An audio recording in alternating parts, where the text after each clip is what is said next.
Okay, everybody, welcome to another edition of The Orthodox Nationalist.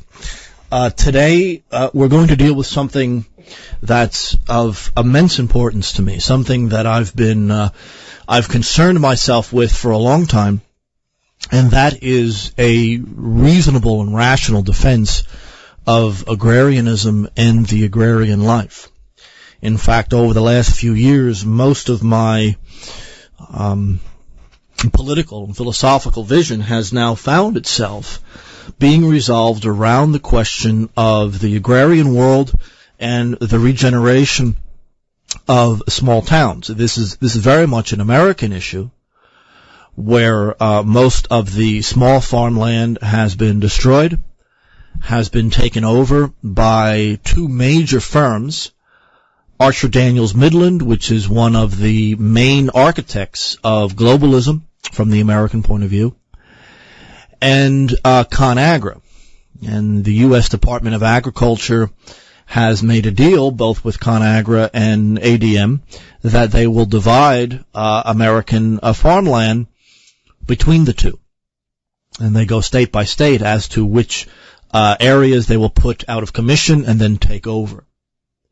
So it is quite legitimately a federal government movement, along with ADM and ConAgra, to destroy American small-town life and American small farms. None of this is accidental. It has to do with the complete federalization of the food supply. In the process, Archer Daniels Midland and ConAgra have dumped American grain and other American foodstuffs on the market, especially in Latin America, with the idea of driving their small farmers out of business. The irony of all of this is that ConAgra and Archer Daniels Midland dump American grain and other food on the Latin American market.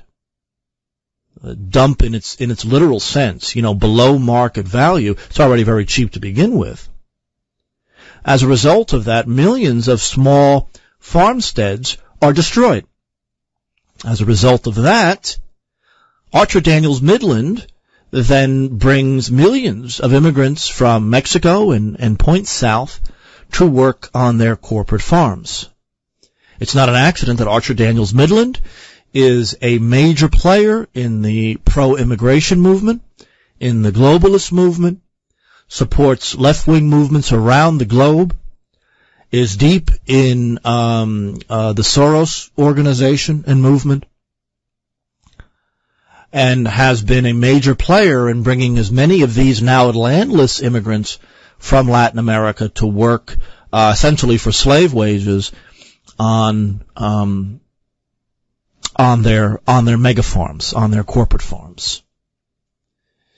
Archer Daniels Midland and the destruction of the small farm world in Latin America is a substantial component of immigration, both legal and illegal immigration from Mexico, and the remainder of Spanish and Portuguese-speaking America. So the destruction of small farms has meant a whole bunch of things. It's meant the swelling of urban populations.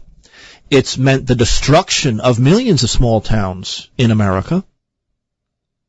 The destruction of communities all over the globe, not just in the United States, but it's also meant that these agricultural megacorporations, very close to the American government, highly subsidized by the American government, are very much a part of the legal and illegal immigration into America. These guys are not working in small farms. These guys are coming and are being employed for almost starvation wages by the big agricultural giants, especially from Texas and that belt of states heading northward, Oklahoma, Kansas, etc. And it's brought destruction to the small farms of the world, and these small farms are the backbone of economic growth throughout the globe. Without the understanding of the role of small farms in national economic development, you don't understand national economic development. When we talk about small farms, we're talking about a widely diffused ownership of property and self-sufficiency in terms of food and labor, and a lifestyle that is infinitely healthier and more virtuous than the urban lifestyle is. Now, I want to talk about this topic because I've lived in all environments. I've lived in an urban environment. I was born and raised in a suburban environment, and I've also lived in a rural environment. On top of that, I've also lived on a beach environment, which is also often referred to as a form of rural living. So I've lived in all four environments, and I'm here to tell you that there is nothing more satisfying than the rural life and the small farm existence. I live and will die now here in Amish country in southern Pennsylvania. And the Amish populations are slowly disappearing. And there is one very good reason why the Amish populations in Pennsylvania are disappearing. And that is because more and more Amish people have embraced economic and technical modernity. The Amish in my neighborhood drive cars. They had cell phones before I had cell phones. And in this part of the world, only 10% of the Amish people make their living in agriculture.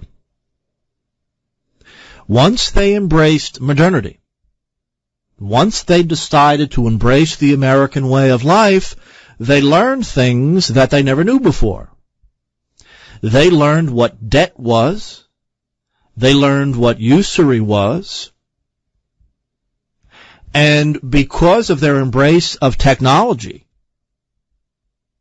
in this part of the world, in this part of the state, their young people are leaving in large volumes to go to the city and lead the secular bohemian life that the cities are known for.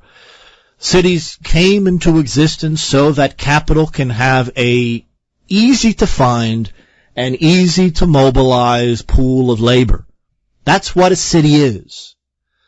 A city is a radically unnatural, extremely stressful element on the natural environment. It is a parasite. The earth or the human mind was never meant to live with this level of sensory overload. And the literature on this stuff is actually pretty amazing. The human brain cannot normally or naturally process the absurd level of sensory input in terms of communication and social interaction that exists and the speed that it exists in an urban environment. And this has been linked to schizophrenia, it's been linked to bipolarity, it's been linked to depression. That the urban mind is constantly in sensory overload, and this leads to extreme levels of stress and all sorts of psychophysical problems. The urban world is unnatural. There is no infrastructure that can properly process the level of building and the level of sewage and the level of waste that a megacity can produce. And city dwellers, I was one at one time, have just gotten used to the filth and death around them. And these idiots come out into the country and they smell manure and they say, oh, how terrible this is. And they only say that because they're used to the horrible stenches of the urban environment, whether it be from pollution or from car exhaust or from the overstress of the sewage system They've just kind of, gotten used to this over the years. I think one of the central elements in regenerating Western societies is the economic revitalization of small towns. My experience in small town life, I live in a small town now, there is very little crime. The fact is that the polling data that exists, not just in America, but around the world, shows that rural people have far more lasting relationships, whether it be in terms of marriage or in terms of friendship or in terms of civic organization, than urban people do. Civic organizations are stronger and less fluid in rural America than in urban America. And contrary to all the Jewish media mythology about rural people being ignorant, the fact is that according to the federal government of the United States, Department of Education, small town test scores in science and math are higher than in urban areas.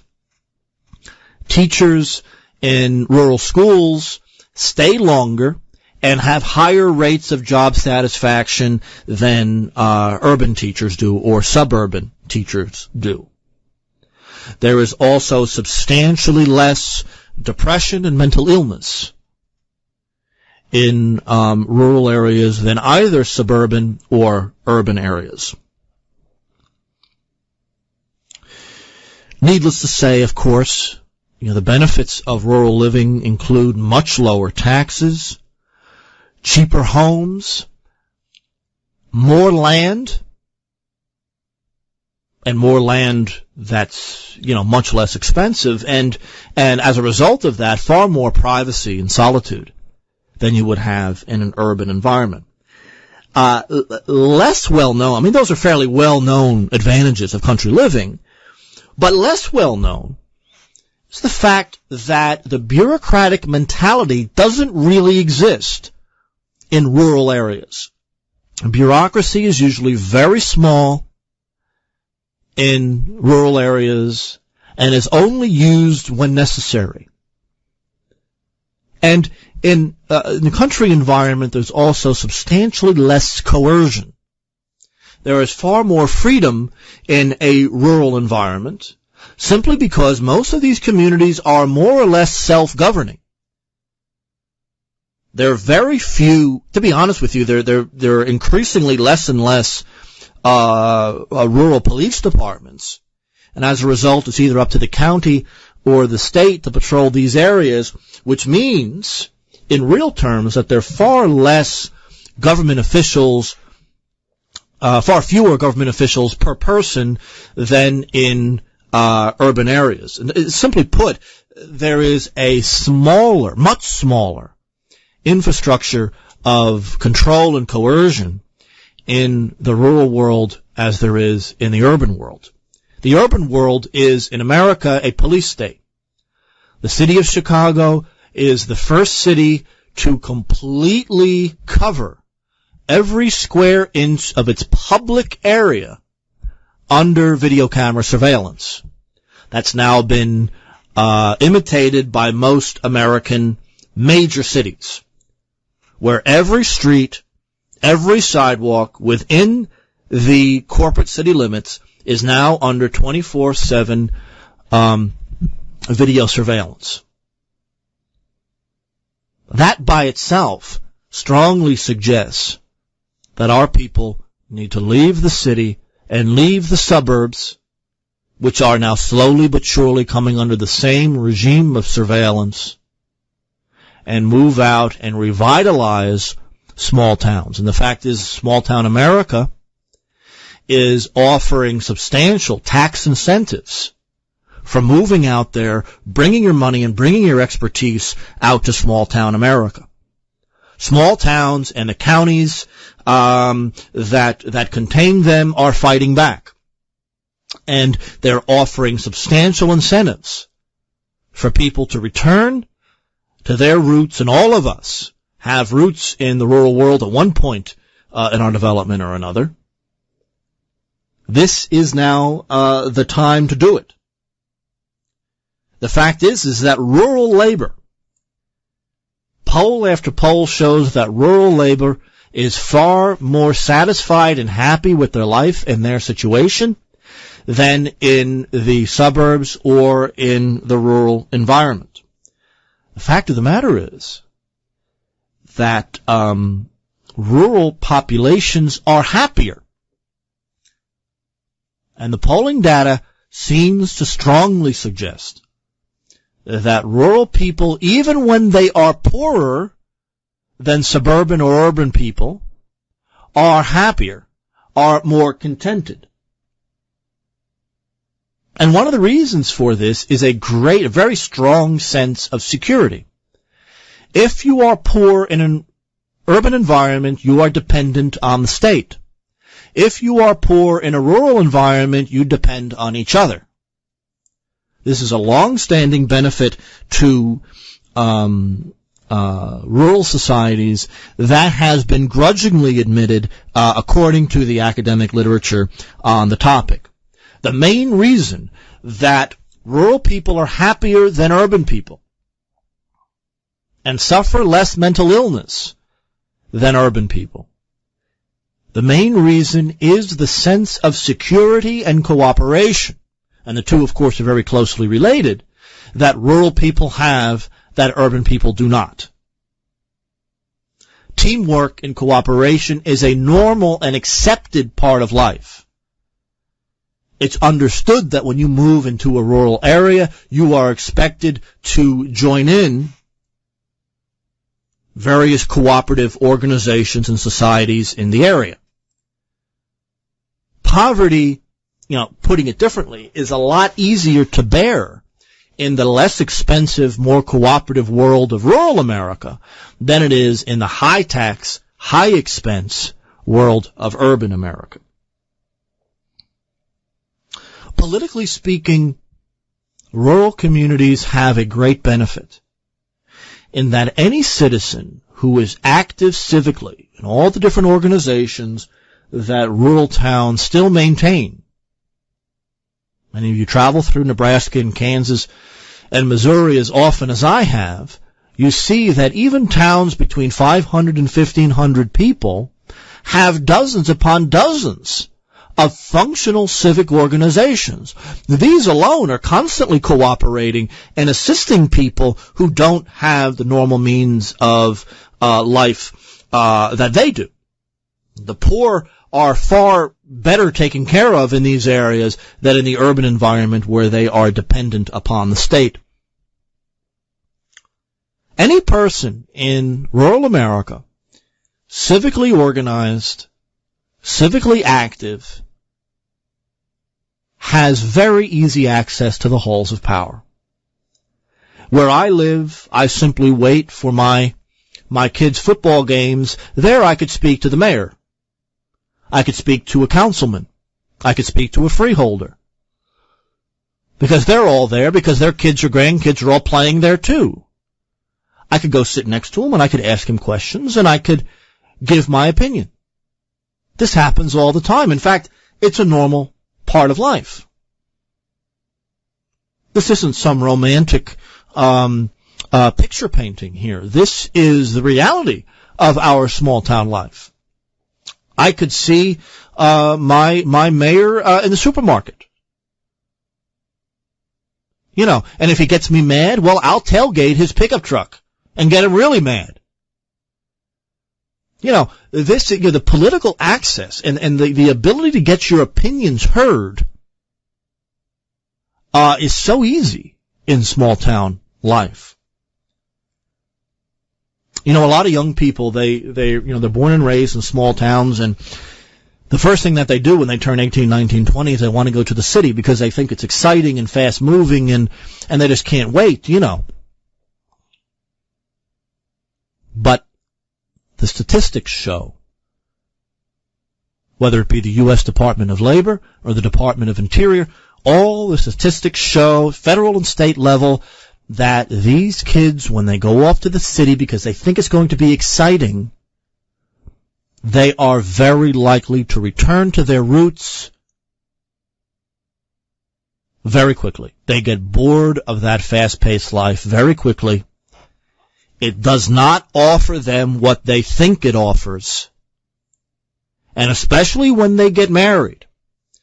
And if they want to have kids, the first thing that they do is that they do anything in their power to get back to the small towns where they were born and raised. The schools are so far superior here. The schools are safe.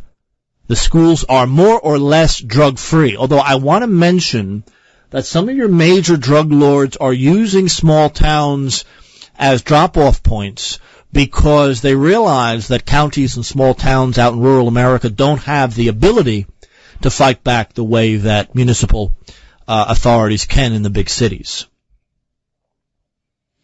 That was the case in the 90s. I think that's died down a little bit now, but I know that in southern Nebraska, a lot of these drug dealers were using small towns because they are under less surveillance there. So, for this first half of the program, I just want to remind you of the significant benefits of small town life. The naturalness of it. In other words, that the human frame and the human mind and the human sensory organs are not attuned to the fast pace of life in urban environments. Sensory overload and overstimulation leading to insomnia and mental illness, this is not an uncommon connection. And there's a substantial literature out there concerning this connection between sensory overload, the human brain being forced to move faster and process information far faster than it was designed to do, and absorb information quicker, that connection to mental illness, obsessive compulsion, insomnia, sickness, premature aging, the literature on this subject is surprisingly substantial. We are not meant to live in this style of environment. Our bodies and minds are not connected. They're not wired in that way. Cities exist primarily as a pool of cheap labor for capitalism to use, or socialism to use. Either way, that's what a city is. It's a way to keep workers stupid, to keep them under constant surveillance, and to keep them under constant control. And now, when you have every major American city totally wired, totally integrated in a single central video surveillance system, any of our people, and of course this is increasingly the case in the suburbs as well. Our people need to leave these areas and to bring our wealth, to bring our expertise, to bring our love of the simple life to small town America and assist in the revival of small town America. And in places like Russia and Ukraine, it's far worse, where most of the villages in these parts of the world have been largely depopulated. Only Belarus, thanks to the policies of that government, do you see a growth in small town population and huge growth in small farm infrastructure and production. So when we come back from the break, what we're going to do is deal with the economics of the small farm. This is a very important, practical and economic side to this revitalization of small town America and the agrarian life that I advocate. So hang in there. We'll be right back. Okay, everybody, welcome back to the Orthodox Nationalist. We are dealing with something very important. We're dealing with the agrarian life, and it's significant. We're talking about really the superiority of the agrarian and small town life to the urban and suburban environment, which is created by capital's demand for labor. The first half of the program, we dealt with really what are the advantages, economically and otherwise, in small town living. But I want to get, in the second half of the program, I want to get more specific And the literature that's out there on this topic, number one, is huge and substantial, and number two, is very little known. And that's really a crime. I want to dismiss a myth outright. It's a long-standing myth, and economists for decades believed it. And that is large mechanized farms are more productive and more efficient than small and medium-sized farms. Nothing can be further from the truth. The fact is that small farms owned by a single, sort of your average country family, are, according to the World Bank and according to the U.S. Department of Agriculture, between 200 and 1,000% more productive per acre than your larger mechanized farms owned by the big, ConAgra and ADM capital organizations. There's a lot of reasons for this. Reason number one, most of your large farms are monocultures. These are huge acreages that are dominated by one crop or one method of farming. Monocultures are highly unnatural. Monocultures are something that corporate America has forced on the land. Monocultures are proven to be unnatural because, number one, the longer you plant the same thing in the same way, the quicker the soil will be depleted. Number two, monocultures attract pests and destruction from outside sources. And as a result of that, monoculture farms controlled by ADM and these other kind of organizations are very chemical dependent. There's another reason, though. A lot of people forget about this. And I know a lot of small farmers. I'm not saying anything here in these programs that I haven't seen myself. And one of the reasons, a lot of people ask me why I ended up going to Nebraska-Lincoln for my PhD. Well, I got accepted to all kinds of major places on the East Coast. And I refused to go. One of the reasons I refused to go, it was unbelievably expensive. And I don't want to live in New England or New Jersey. It's too expensive and taxes are too high. I go out to Nebraska and I get the exact same education that I'd get at Princeton or the University of Massachusetts for a tenth of the price. Why wouldn't I go out there? It's the same education. There are no secret books at Princeton that no one else is allowed to read. It's all the same books, and it's all the same papers, and it's all the same exams. It doesn't make any difference whether you go to the University of Wyoming or Harvard. It's the exact same books and the exact same people and the exact same ideas. And whether one school is more difficult than another is based on whether the individual professor is more difficult. You have easy professors at Harvard, and you have very difficult professors at the University of North Dakota. It's not a university policy, it's a professor policy. So this whole thing, you get a better education at Harvard than you do at Oregon is absolutely ridiculous. There is no evidence one way or the other. It's all the same stuff, no matter where you go. So given that information, I said, well, I want to go to a place where I can live in a less expensive, low-tax, rural-style environment. And that's exactly what I did. And all these years later, I wouldn't have done it any other way. There's another reason why small farms are more productive and simply produce better stuff in terms of quality. And that is because the quality of the labor in small farms and lower medium-sized farms is far superior than usually the migrant labor that you get at the big ADM and ConAgra farms. An individual, the family owning a farm, it is a labor of love. For all the farmers that I've met in my life, whether they be cattle, whether they be grain and rye, whether it be dairy, no matter what kind of farmer you're talking about, I have never met a farmer that wasn't happy in their work.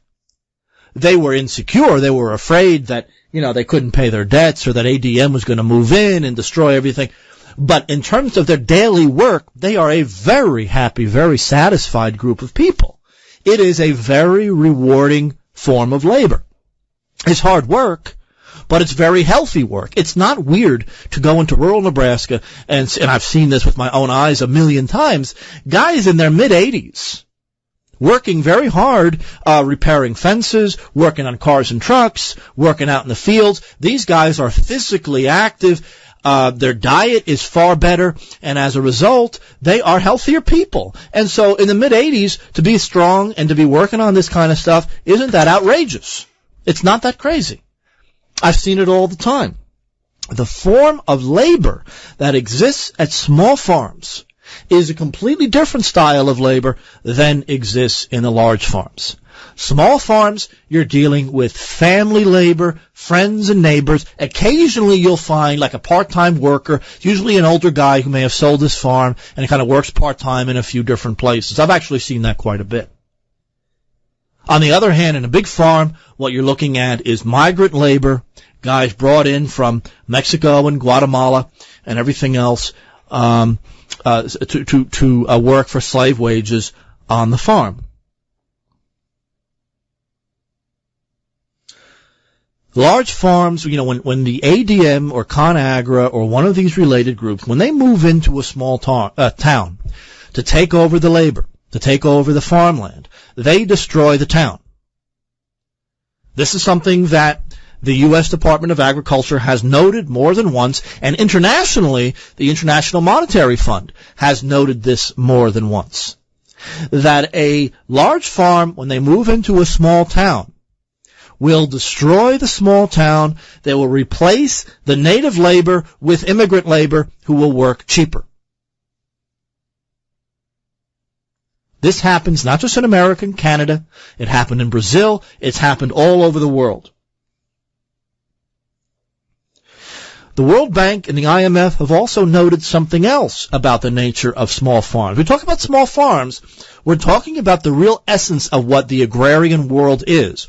This diffused idea of property ownership, where more people own small plots of land rather than one or two people owning huge plots of land. Those are two different worlds. Those are two different economies. The former is the agrarian world. The latter is this idea that mechanization and technology should take over farming with a far lower quality, both in terms of the produce, very low quality compared with small farms, as well as the quality of labor itself and the happiness of labor. Small farmers are happy people. It's rare to find mental illness, schizophrenia, insomnia, premature aging. For these people who own their own farms, these kind of things are very, very rare. Why? Well, they're out in the open air all the time. They're breathing healthy things. They're eating healthy things. They have usually a lot of friends. They have a close-knit neighborhood. There is a connection between clean air and a clean mind. I know it sounds trite, but it's true. There is a close psychological connection between the quality of the air you breathe and the food you eat and how your mind operates. There's no doubt about it. It's a very common sense kind of a thing. That whenever you've had this kind of a redistribution of land to small farmers, you have a high degree of all the statistics that reflect well-being, income, happiness, security, cooperation, increase in health and health services. Whenever a big farm outfit moves into a small town, not only is the town destroyed, but all of a sudden the drug dealers move in and the pimps move in. All of a sudden you get the farm people eating this terrible diet of Twinkies and Coca-Cola. That's what mechanization has brought to the rural environment. But the World Bank has made it clear that wherever you have a highly diffused level of property ownership, you have a prosperous local economy and you have a prosperous national economy. It's not an accident that so many of your success stories in the third world, like South Korea or Taiwan, are based on, initially, a very widely diffused form of property ownership, what we would call the yeoman farmer. That wherever you have widespread landowning, you have prosperous people. Wherever you have a wide distribution of land holding, you have a healthy, intelligent, motivated people. Something else I should note about the distinction between small and large farmers. Most of the subsidies, about 70% of the subsidies from the DOA, the Department of Agriculture, goes to corporate farms. ADM and ConAgra are financed by the federal government.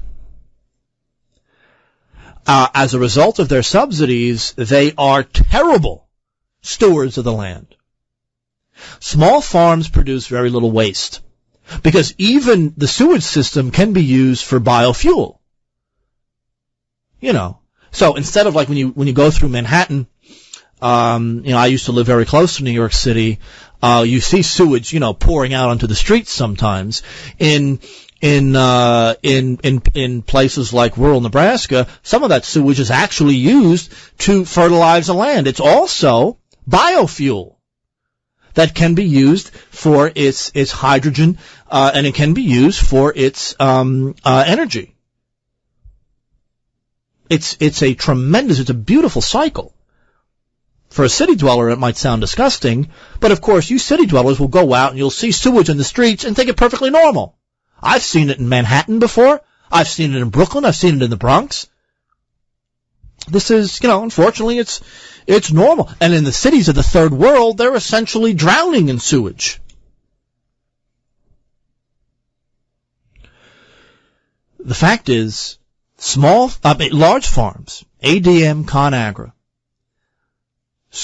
large farms are destroying the topsoil. About 90% of American topsoil is now gone. This is because large farms have bought up the farmland and have no incentive to husband their resources because they're being subsidized by the federal government. Most farm subsidies are going to these mega farms, and as a result, because they're being subsidized, they have no incentive. The waste just gets dumped into lakes. And, they're all ignorant yokels anyway, so who cares if they die? And that's so common in, the Jewish entertainment industry in this country. The ignorant country people, they probably should die off anyway, And so ConAgra dumps all this crap in the water. They have all the intense chemical, it's really chemical culture. It's not agriculture. And, they have destroyed the land. They have destroyed the topsoil. And if they continue to expand into small farm areas, they will exhaust the topsoil of this country. In the last 50 years, 90% of the topsoil is now gone. It'll take another few decades for the last 10% to be destroyed, and in which case only highly chemical-intensive farming will be able to produce any food in this country. The fact is that small farms are tightly integrated. You usually have, at least in the American Midwest, you usually have different cultures happening at the same time. You have agriculture, you have cattle and dairy, and then you have your typical, oats and barley and rye growing. And as a result of that kind of diversity, you have less need for chemicals because you have far fewer pests, and you have a great degree of labor satisfaction with their work. It's not mechanized factory labor like it is in Archer Daniels Midland or in how the Soviet Union tried to mechanize agriculture. It is the real agrarian environment.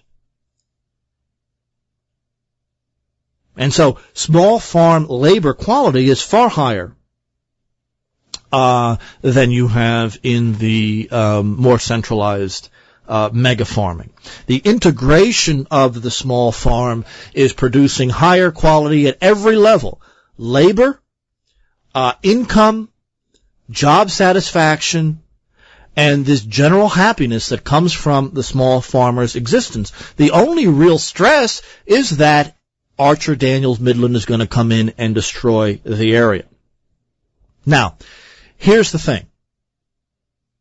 As the years go on, as agricultural capital gets more and more expensive, and I'm including chemicals and things like that in the process, you have areas in America where capital is very expensive, labor is very cheap.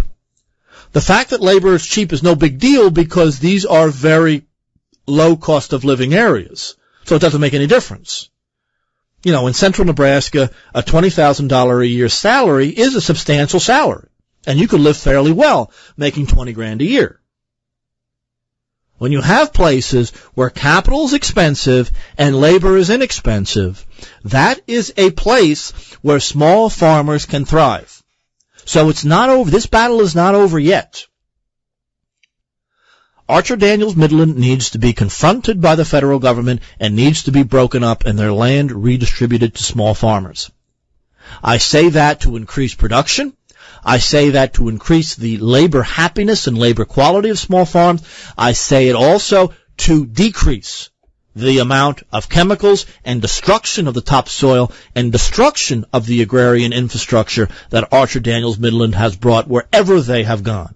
Wherever ADM has gone, they have destroyed the land, they have eliminated the topsoil, they have destroyed the aquaculture of the area, they bring in third world laborers who live on site. So they're essentially squatters getting pennies a day. This is slavery. This is absolute slavery, except in this case, the slave owner doesn't have to feed and clothe their labor. Wherever ADM and ConAgra goes, this kind of destruction happens, and they're doing it with federal money. These groups need to be sued, and their land needs to be redistributed to small farms. Small farms are better, they're happier, their produce is superior in terms of quality, and their productivity per acre can reach up to 1,000% greater than in ADM's farms because of their lack of interest in monoculture. So, I'll repeat it again. You have this irony where Archer Daniels Midland will dump its grain into the third world at below market prices. As a result, will destroy the small farmer in the third world, and then ADM will bring this now out-of-work small farmer into America to work for slave wages on its mega farms. And frankly, I'm sick and tired of these well-connected globalist agricultural organizations getting away with this. They've been doing it for decades. Archer Daniels Midland has been at the forefront of globalism, global taxes, the centralization of food supply, the development of all of these chemicals, and their chemicals really are only needed just because of their irrational farming techniques, not because they're necessary for the production of food. Small farms are far more productive per acre than the big farms are, according to every authority on the subject. ADM is at every Bilderberg meeting. They're represented on the Trilateral Commission. They're everywhere. And they are creating a universe where food is not being produced from the ground at all, as they have eliminated most of American topsoil through their irrational farming habits. As they have done all of that, they are now at the forefront of creating a completely centralized, artificial food production mechanism that, quite frankly, doesn't need the topsoil that they have done so much to destroy. But there are reasons to be optimistic. Our people should be involved in moving to small towns and rural areas and using our expertise to support small farmers. Small farmers can afford, the land in rural areas is generally not expensive. When ADM moves in, of course, they drive land prices up, which actually gives more and more incentive for people to sell their homes and move to the city. But land can be used now for wind and hydropower. Land can be used now for growing biomass crops. Even waste products can be used, garbage can be used for biomass. Ethanol has revitalized corn growers. And small farmers can now grow corn for the ethanol plant and, can actually make some diesel. The alternative energy movement and industry can, in and of itself, revitalize small towns and the small farms. The only problem is that the ADMs of the world are in a better position to take advantage of that. That doesn't mean that the small farmers can't get their piece of this pie. What small farmers have to do is pool their resources and sue ADM and sue ConAgra using the antitrust statutes in hopes that they could be broken up like the telephone industry was broken up a few years ago, like 20 years ago now, and that land be redistributed to small farmers. And I think that so many of our issues, so many of our problems can be resolved through the revitalization of small towns and that civic life, that powerfully communal civic life that exists even today in small town America is absolutely essential. So I want to thank everybody for listening. I appreciate your support, and I will talk to you next time. Bye-bye. Okay, everybody, welcome to another edition of The Orthodox Nationalist. And today we are going to continue our discussion back a few weeks ago anyway on the question of agriculture and agrarianism as a moral idea and a way to reconstruct European Christendom, both of Western and Eastern background. And at least for a while, I want to talk about the agrarian mentality. And this is an overarching mentality that comes from the writings of Ralph Waldo Emerson, the American transcendentalist and writer, who was also a very strong agrarian. Now, this doesn't necessarily endorse everything that Emerson stood for. Nevertheless, his writings on solitude and the agrarian life, the agricultural life, are first class, and they deserve to be taken seriously. And from a personal point of view, I really want to hold that I think that both the Russian and Ukrainian Orthodox ideas very strongly, very tightly connect with the agricultural worldview, and that the two are really essentially two sides of the same coin. And I think that's going to become clearer as we go along. Nevertheless, I do want to hold that agrarianism, to a great extent, resists any real kind of serious ethical or philosophical theory building. I mean, I just want to say that agrarianism is a way of thought, a way of life, a way of feeling, a very home-based and hearth-based kind of way of life. It isn't a dry philosophy that you could write books on. The books and even the poetry and the verse that goes into the agrarian world, this only really picks up a small part of what the agrarian lifestyle and worldview really is. It's something that is ultimately lived and is something that is communicated to others really by love and devotion, not necessarily by prose or even poetry. Although poetry, of course, really comes closest to giving us a strong sense of what the agrarian life is really all about.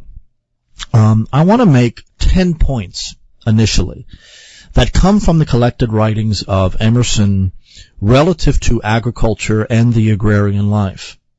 And I think these 10 points, as closely as, prose writing can possibly can bring us a strong sense of what agrarianism really is, especially as a means of reconstruction. And I want to urge my listeners to really strongly consider, if you live in an urban or a suburban environment, to see what you can do about getting out. The good thing about moving to an agrarian area, as I've done myself, is that it's much, much cheaper, that you know that you're revitalizing a small town and county when you do that, and even buying land and property in small town America or wherever it is you live is very, very important to social reconstruction, and you know that's loaded with moral and political activity. The idea of revitalizing small towns that are suffering very, very badly and are exploited very, very badly in the American case, and no doubt in other countries as well, especially in Europe. And I've done it myself, and I tell you, it's really an extraordinary experience. You can, over the first few months where you move from an urban or a suburban environment, and I've lived in both, when you move to the country, slowly but surely, you feel a lot of strength returning, both physical and mental. As you're breathing that clean air, and as you're working in your yard, and usually we have very big yards out here, and I do myself, because land is very inexpensive. And this kind of exercise, it's really it's tremendously invigorating. And a lot of people that I know who have moved to agrarian areas, after the first few years, they are able to do with less sleep than they did before. They are much stronger mentally and physically. They are much better off financially, because most of our people who live in the suburbs, they sell their house, they move to the country. Usually they could buy their house cash because it's so much less expensive. And they're just mentally and physically more vigorous. I have experienced that, and many of my friends have experienced that. So I want to stress that wherever you live, in whatever country in which you live, you need to, if at all possible, see about buying land in a home in the countryside. And where I live in Amish country here in Pennsylvania, there is no crime. There is an excellent education system, both public and private. The Amish are everywhere, and they really, theologically the Amish are off their rocker, but in terms of giving an example, especially to the women, giving an example about how to live and how to be happy is really something that we should take very seriously. And I'm very, very happy I did this, and I want to stress that if you can do it, please try it, do it. You will not be sorry. It's invigorating in ways that a city dweller does not understand.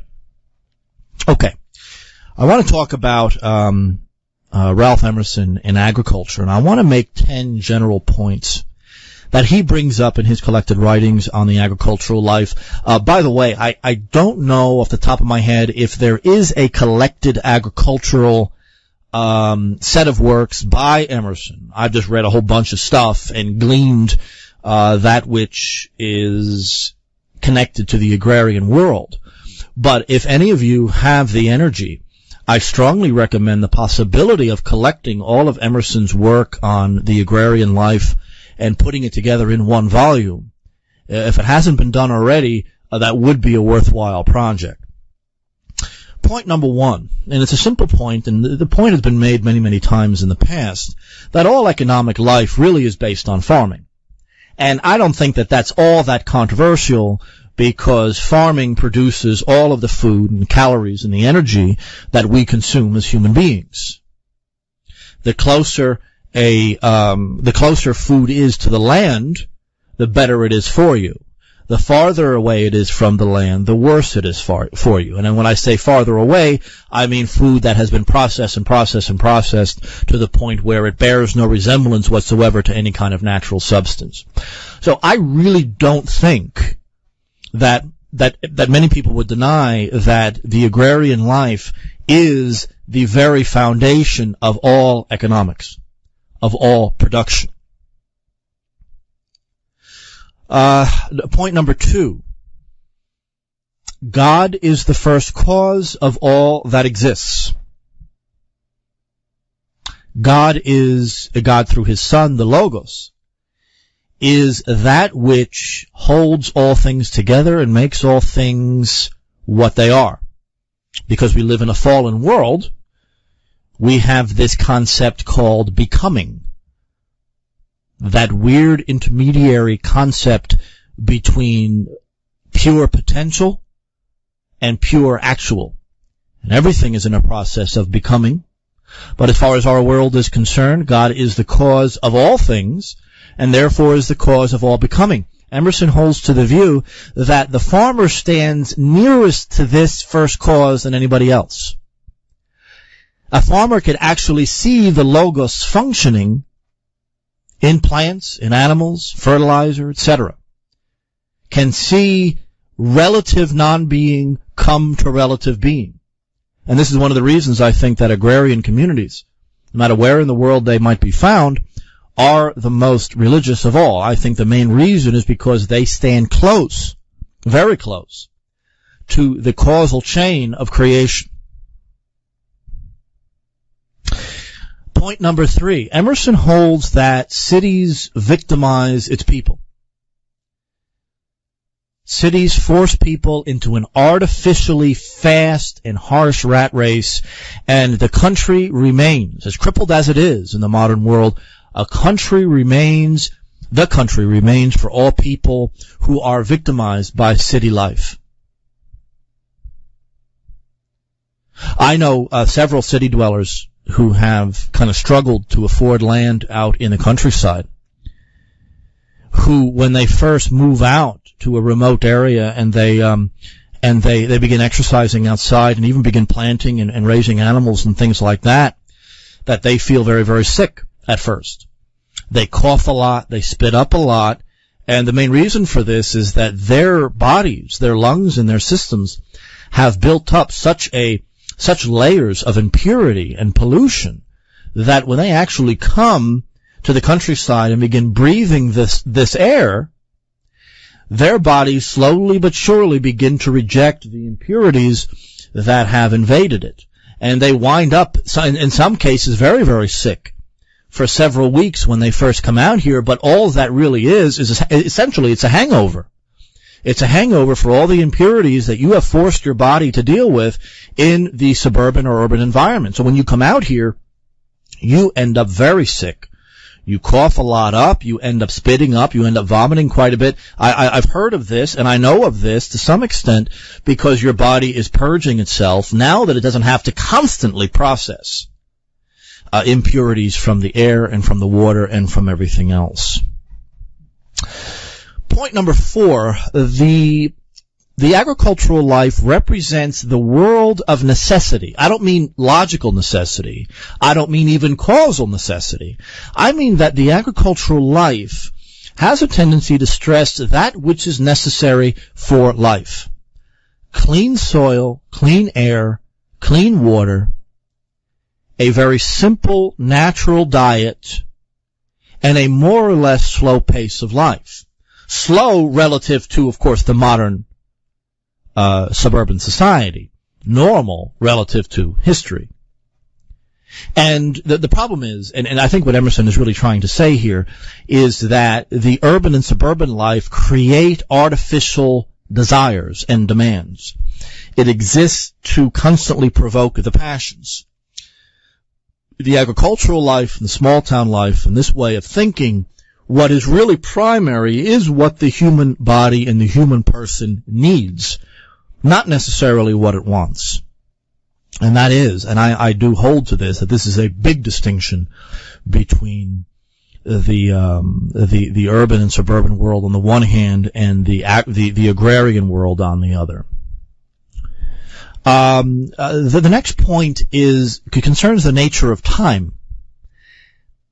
That the agricultural world measures time by seasons, by the phases of the moon, and its effect on the natural world. This is, of course, the ancient way of recognizing time.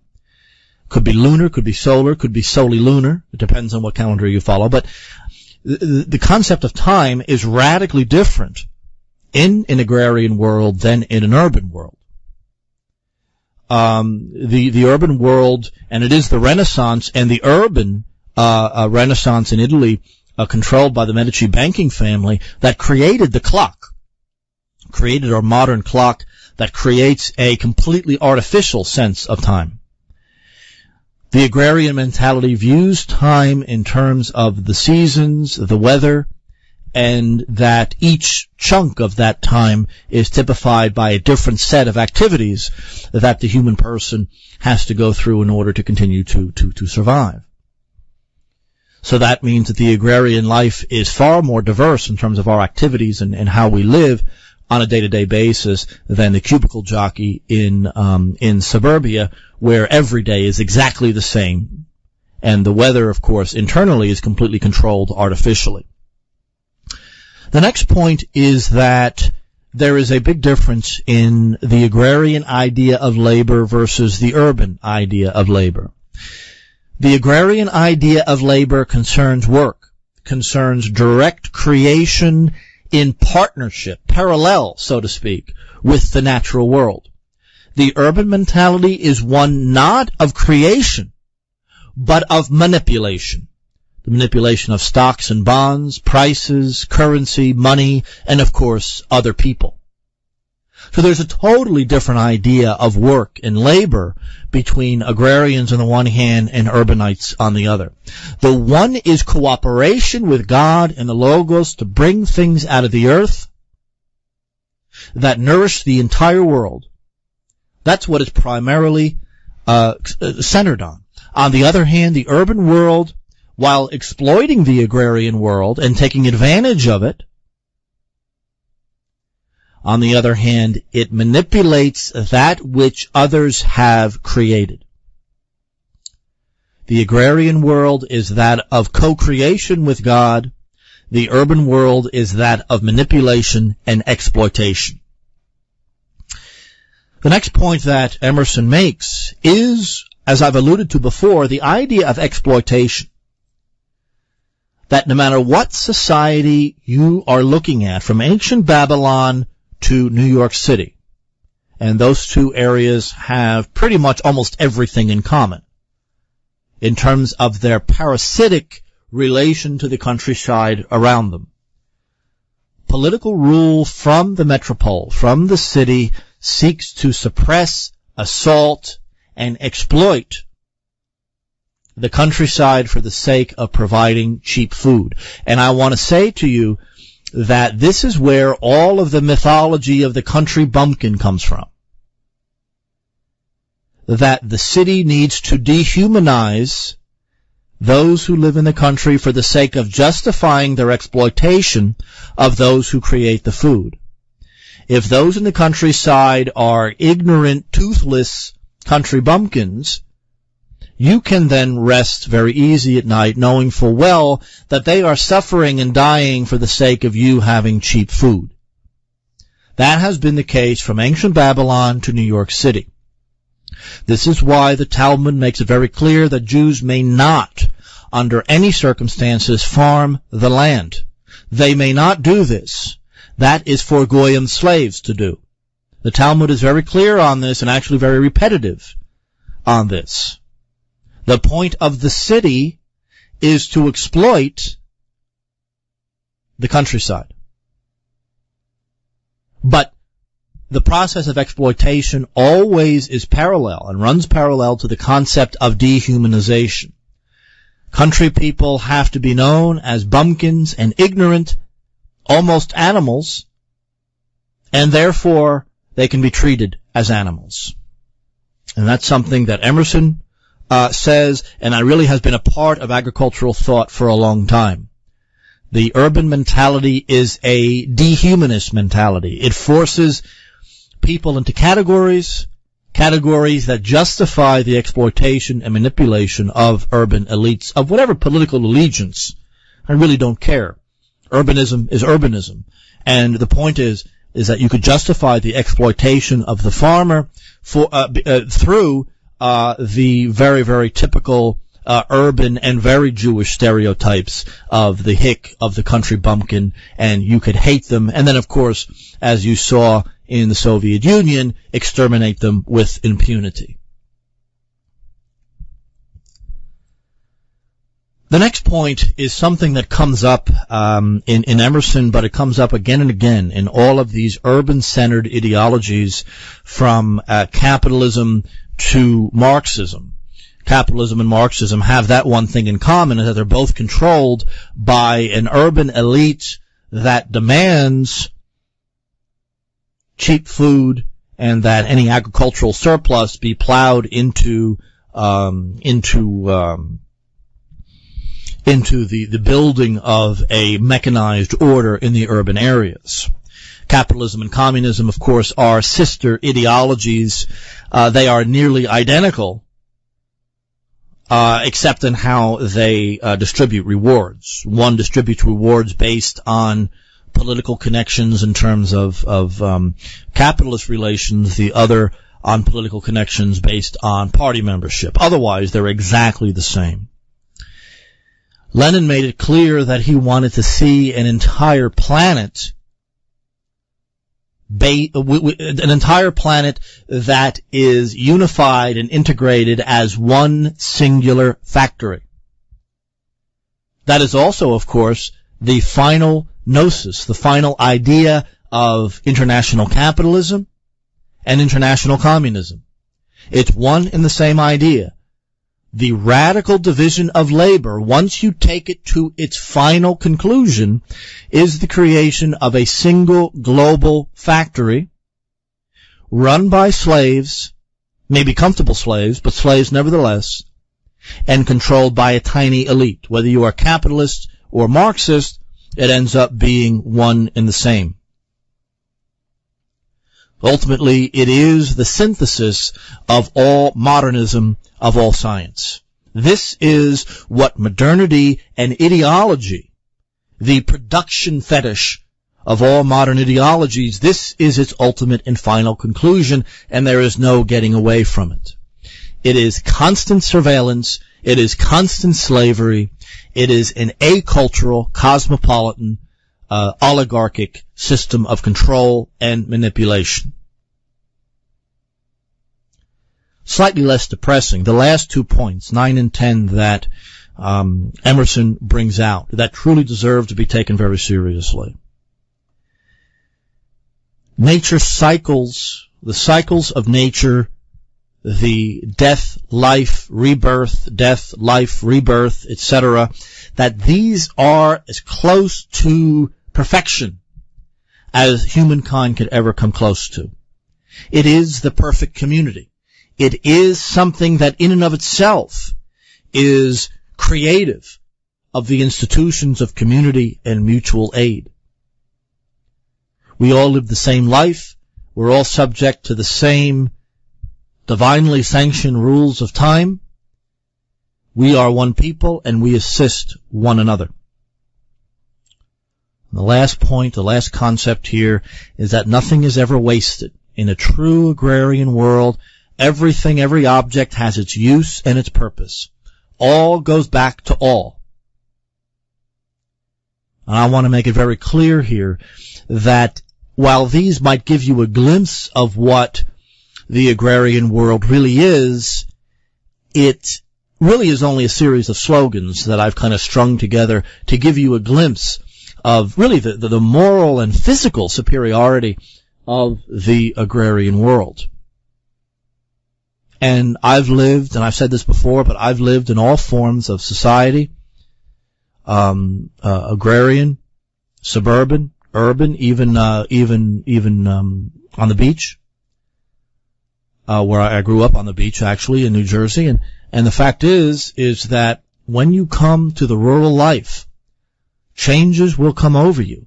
Very positive changes in terms of energy, clarity of thinking. You will suddenly feel very spiritual. Even if you haven't been very spiritual before, when you come out to the country, things will change. That I could promise you. It may be a difficult, how do you put it? Maybe a difficult adjustment, really. And I know, as I said before, I know some people who have gotten sick because their bodies are now eliminating all of the impurities that have built up over decades in the city.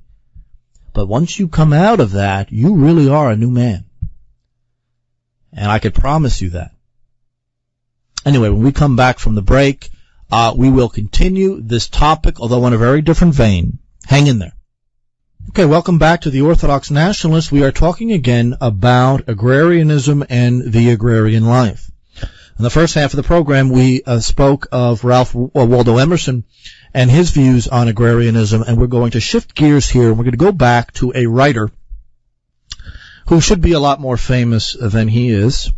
For the most part, he has been removed from most libraries, academic and otherwise. His name is Eli Bates, and he wrote a book on rural philosophy in 1811.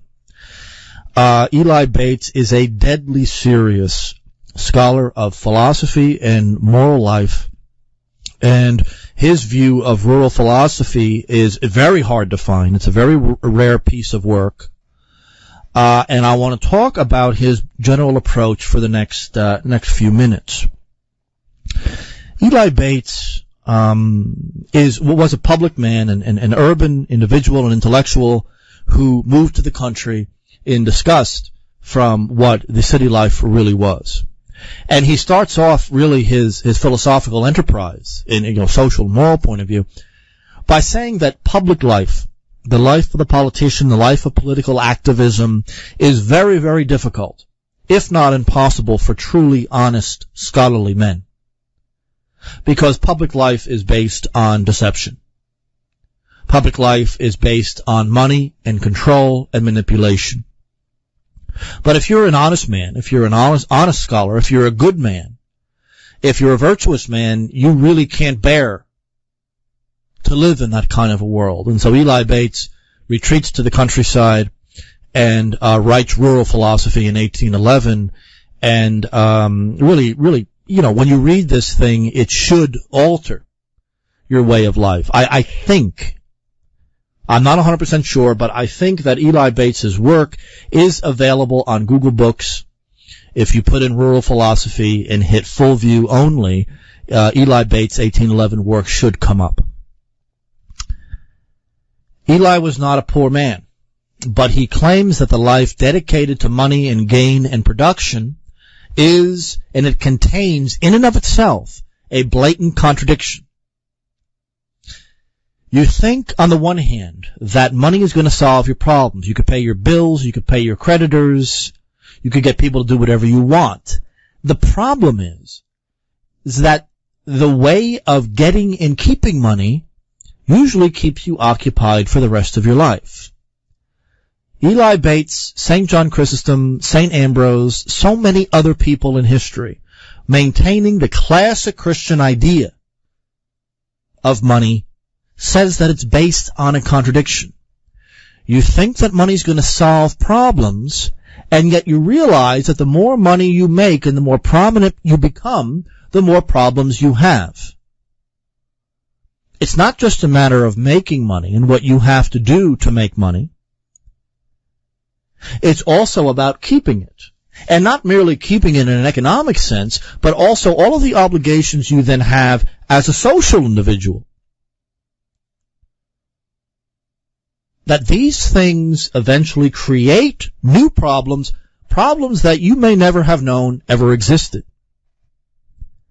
And so someone like Eli Bates and lots of other people who retired to the country disgusted with urban life and the political life of the capital city or the provincial urban center, they realize that once they go to the country, they become independent people. They don't have to worry about what people think of them anymore. finances become much, much easier because things are just generally cheaper in the countryside. That slowly but surely what you think you want, what you think you need, slowly becomes less and less. And Emerson says the same thing. Farming is really about necessities. Urban life is about what you want, what you desire, what you demand. So the desire for money is based on a contradiction. Eli Bates makes it clear that public life, I don't care what country you live in, I don't care what era you live in, public life is based not on ability, not on intelligence, not on virtue. Absolutely not. I lived and worked in Washington, D.C. for years. It is based on patronage and who you meet and who your friends are. That is what it's based on. That is not only what hiring is based on, but what promotion is based on. And even worse than that, people like Eli Bates learn from substantial public life, whether it be in a capital or a provincial city, that the public is just as bad as their rulers. The public are just as greedy and demanding and nasty and superficial as the rulers are. Public life, the life dedicated to money and production, is the worst, most irrational life you could possibly ever lead. Even success does nothing but create problems. Success creates as much vulnerability as poverty does. The minute somebody becomes successful, they become a target. That's the case in economics. That's the case in politics. This is why so many people will just simply throw up their hands and say, forget it, Eli Bates and yours truly. But the rural way of thinking, the country way of thinking, if you are to succeed there, it is based on hard work, self-control, and virtue. That's the difference. You can function in the city as a fraud, as an illusionist, and you could do very, very well there. You can't pull that crap off in the country. A successful farmer can't be a fake. A successful farmer can only be a hard-working, common-sense man, period. You know, Eli Bates mentions, he talks about theology a little bit, and I don't really know what his religious background is, but he makes the claim, and I want you guys to think of this. Our attraction to the agrarian life, I mean, even if it's just the romantic feelings that we have when looking at a beautiful picture of an old rustic bridge or carriage or horses or a field, where does that romance come from? Why do we feel uplifted when we look at a beautiful picture of the mountains or a clear stream out in the country? I mean, even the hardest core urbanite feels something when they look at a picture or read a poem about something like that. It's because Eden, paradise, really did exist. Many, many cultures around the world posit the existence of the Garden of Eden. They may not call it that, but it's the same concept. That somehow mankind abused their freedom and got kicked out of it. I mean, this exists all over the place. Not just in Christianity or in Islam. I mean, it exists everywhere. That suggests to me, empirically, that it did exist at one time or another. And we really all belong there. That's what we're made for. And that's where that feeling, that inexpressible, unexplainable feeling comes from when even your really hard-bitten urbanite looks at a picture or a painting of the rural life. Something happens. Even for a split second, something changes. Eden was meant to be dressed and kept. In other words, Adam and Eve and anybody else who lived in paradise, they worked. And it wasn't work that hurt them. It wasn't work that made them sweat and get sick and get cramps. But it was work in the best sense of the word. It was a true vocation to dress and keep the garden. The Garden of Eden was a temple. It was the very first church. What we're talking about here is labor in the non-alienated sense. The true labor of love. And that's why so many people, the most virtuous and intelligent of people, are drawn and dedicated to this way of life and this way of thought. Eli Bates holds that the pleasures of rural life are based on the idea that man is himself a microcosm of the natural world.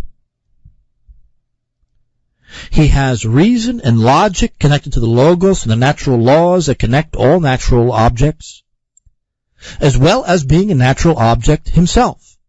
He sees himself in everything natural. He sees power and domination in everything artificial, like a skyscraper. Two totally different lives. The man who is passionate, the man who is demanding, the man who lives for his lusts, he could never enjoy rural life. He could never make sense out of rural life because rural life condemns that sort of person. Those sort of people exist to drive, to enslave, and to dominate. But in the rural world, the rational man, the moral man, the virtuous man cannot dominate anything. He lives as a partner, not a master, with the natural world. That's why slavery and feudalism, serfdom, are so vile. They're so unnatural because the exact opposite exists in the rural world. But it's very much a part of our fallen post-Eden state. Eli Bates holds that our retreat, even if you live in the suburbs and you have a retreat out in the country or up in the mountains, that is far healthier than simply exclusively dedicating yourself to the suburban world. Eli Bates holds that the rural retreat is a place of reflection and contemplation. Those are the opposite virtues of the urban and public life. In the urban world, what you care about is control. In the country, what you care about is truth and contemplation. And that moral philosophy, the philosophy of virtue, is better than science. Because science is about controlling nature and dominating nature. Virtue is about having the mentality that can take you through and get you through any bad time. The Old Testament prophets make it very clear that there is a big distinction between the worship of the one God and paganism. Paganism is about control. Paganism is about money and passion. It's about sex and devotion and obsession. It's about dominating those around you. On the other hand, the worship of the one God is not so much to control that which happens, but to give you the strength to endure anything that might happen to you and to your family. Moral deeds, the virtuous man deals in truth. Natural philosophy or science attempts to manipulate truth. It attempts to use it. Sophistry is the world of the city. Truth is the world of the country. What people like Eli Bates want to say is that there is more ontological and metaphysical truth in visiting and helping your elderly neighbor than there is in all of the self-absorbed academic obsessions with promotion and publication that exists in the universities. We want to go back to Eden. All of us do. I have always held to the view, especially when I had kids. When I had kids, a very painful and powerful truth came to me. That painful truth was that child abuse exists because individuals see in children a pale reflection of Eden. They have been kicked out of Eden and they don't have the mentality to go back, and so they lash out in hatred. I'm absolutely convinced of that idea. I'm convinced of the innocence of the young child, and that therefore the only place for the young child is in the countryside. Young kids, I'm saying maybe like from 2 to 7, maybe 6. In my experience, they could hear the angels singing. My kids always said that.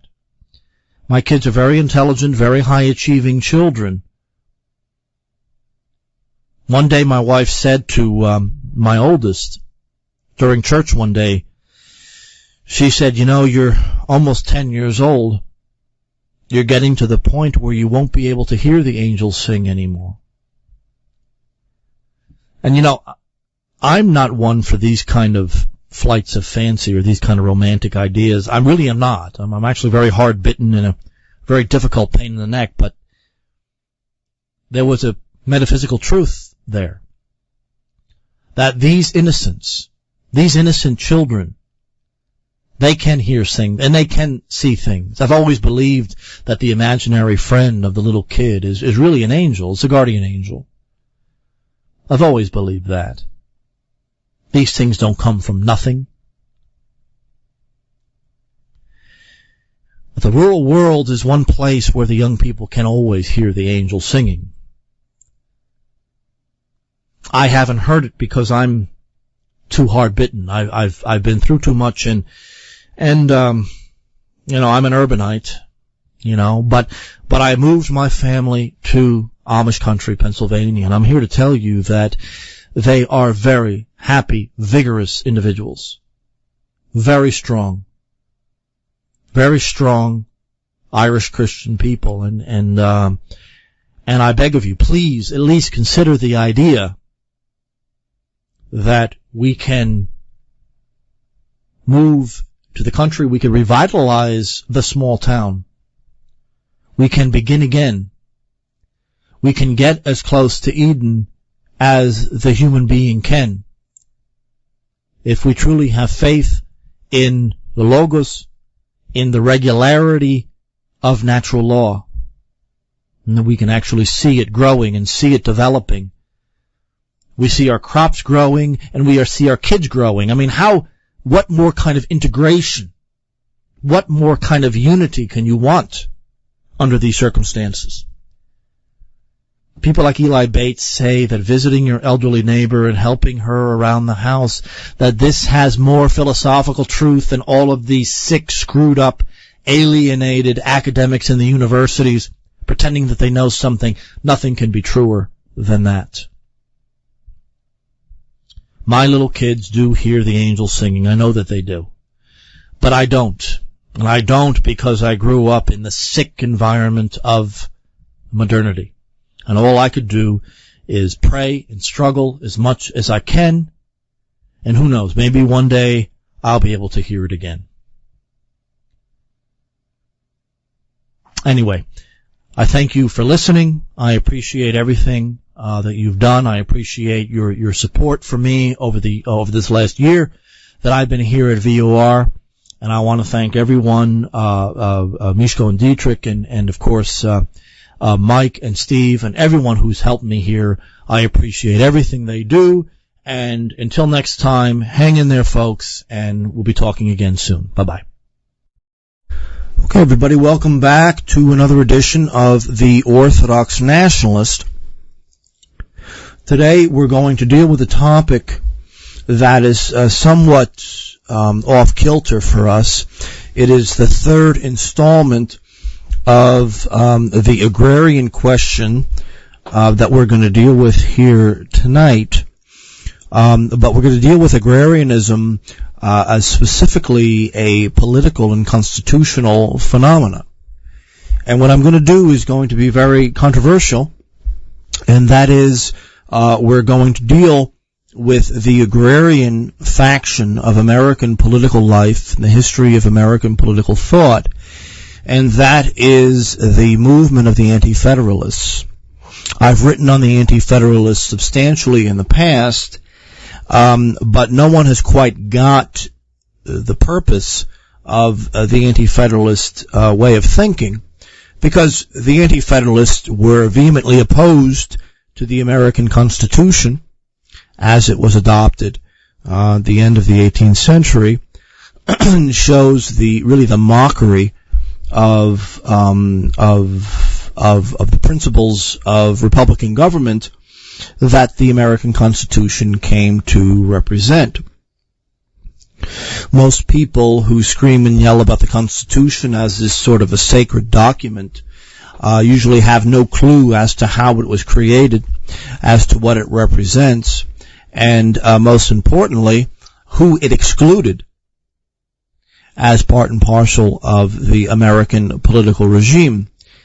And I want to make a general thesis here that I'm going to prove over the next hour, and that is that the American Constitution is a Masonic oligarchic doctrine having nothing to do with Christianity, having nothing to do with anything other than the rule of money and the rule of power, and that ultimately the long-standing thesis that Alexander Hamilton was Rothschild's man in America is absolutely true in one way or another, either directly or indirectly, and that the Federalists were in fact oligarchs and aristocrats who wanted to create and then manipulate a constitution that could be used to maintain aristocratic and oligarchic power. In other words, that the Constitution that was adopted the late 18th century in America was in fact a highly oligarchic institution that is perfectly consistent with the reign of money and power and media control that exists here at the very end of the year 2010. It is urban, it is materialistic, it is oligarchic, but it was done, and it was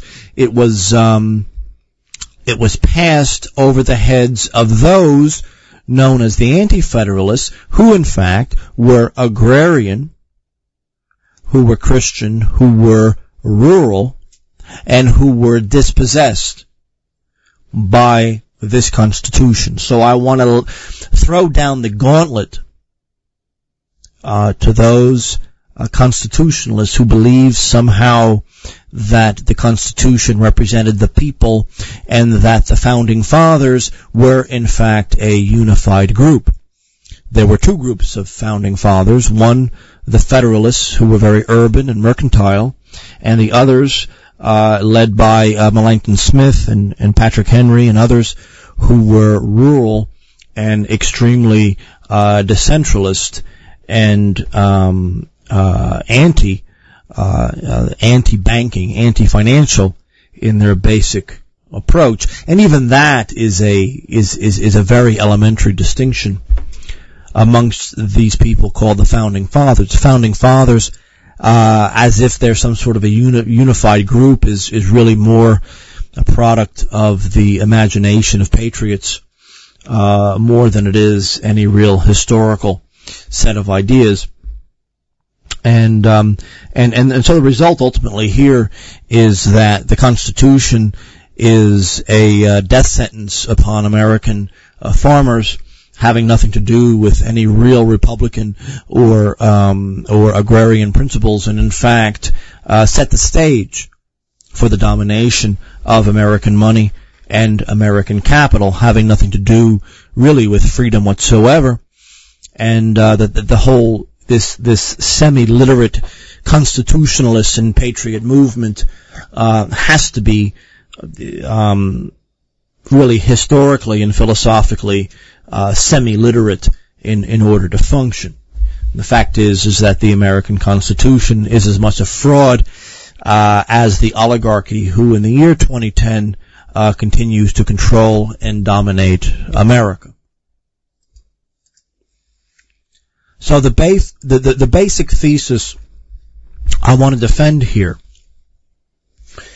is that the Federalist movement that eventually forced the Constitution, largely through secret debates, to American life, were highly oligarchic and urban, and those who opposed the Constitution, the Anti-Federalists, were agrarian and quite vehemently opposed to the urban oligarchy who imposed the Constitution ultimately on the country. And in fact, ultimately, that the American Constitution was a class phenomenon. The American Constitution was imposed on the United States through an oligarchy of financial power in the major American cities of the time. So I want to talk about three major academic articles that have been published on this question. The first of which is by Saul Cornell, published in 1990, called Aristocracy Assailed, the Ideology of Backcountry Anti-Federalism. And whether Cornell wants to admit it or not, the fact is that the Constitution is a class document imposed on the 13 colonies as an oligarchic form of rule, based on the behavior of the farmers and small landholders in my part of the world, central and south central Pennsylvania, and that the farmers of central and south central Pennsylvania were concerned. Well, were largely labeled as the rabble and the mob by the aristocratic framers of the Constitution in New York and Philadelphia. And that when the Federalists referred to the mob, they were referring to farmers in the western part of America who were libertarian anarchists in their general point of view. The main incident was the so-called Carlisle riot in 1787, where a group of farmers and anti-federalists rose against the proposed Constitution and ultimately were defeated and destroyed. And it was the Federalists at Dickinson College and in Harrisburg, Pennsylvania, on the Susquehanna River, that decreed that the small farmer in Pennsylvania needed to be annihilated. And that as the Constitution was ratified by the states, really the first act in central Pennsylvania was that the Federalists began to round up the anti-Federalist opponents of the Constitution.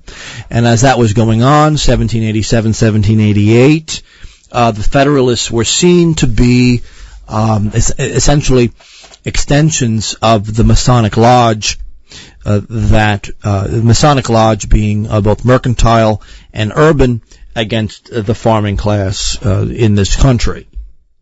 And that the Pennsylvania Federalists, especially in Harrisburg and Dickinson College, were promoting the idea not only of a national empire, but of an international empire.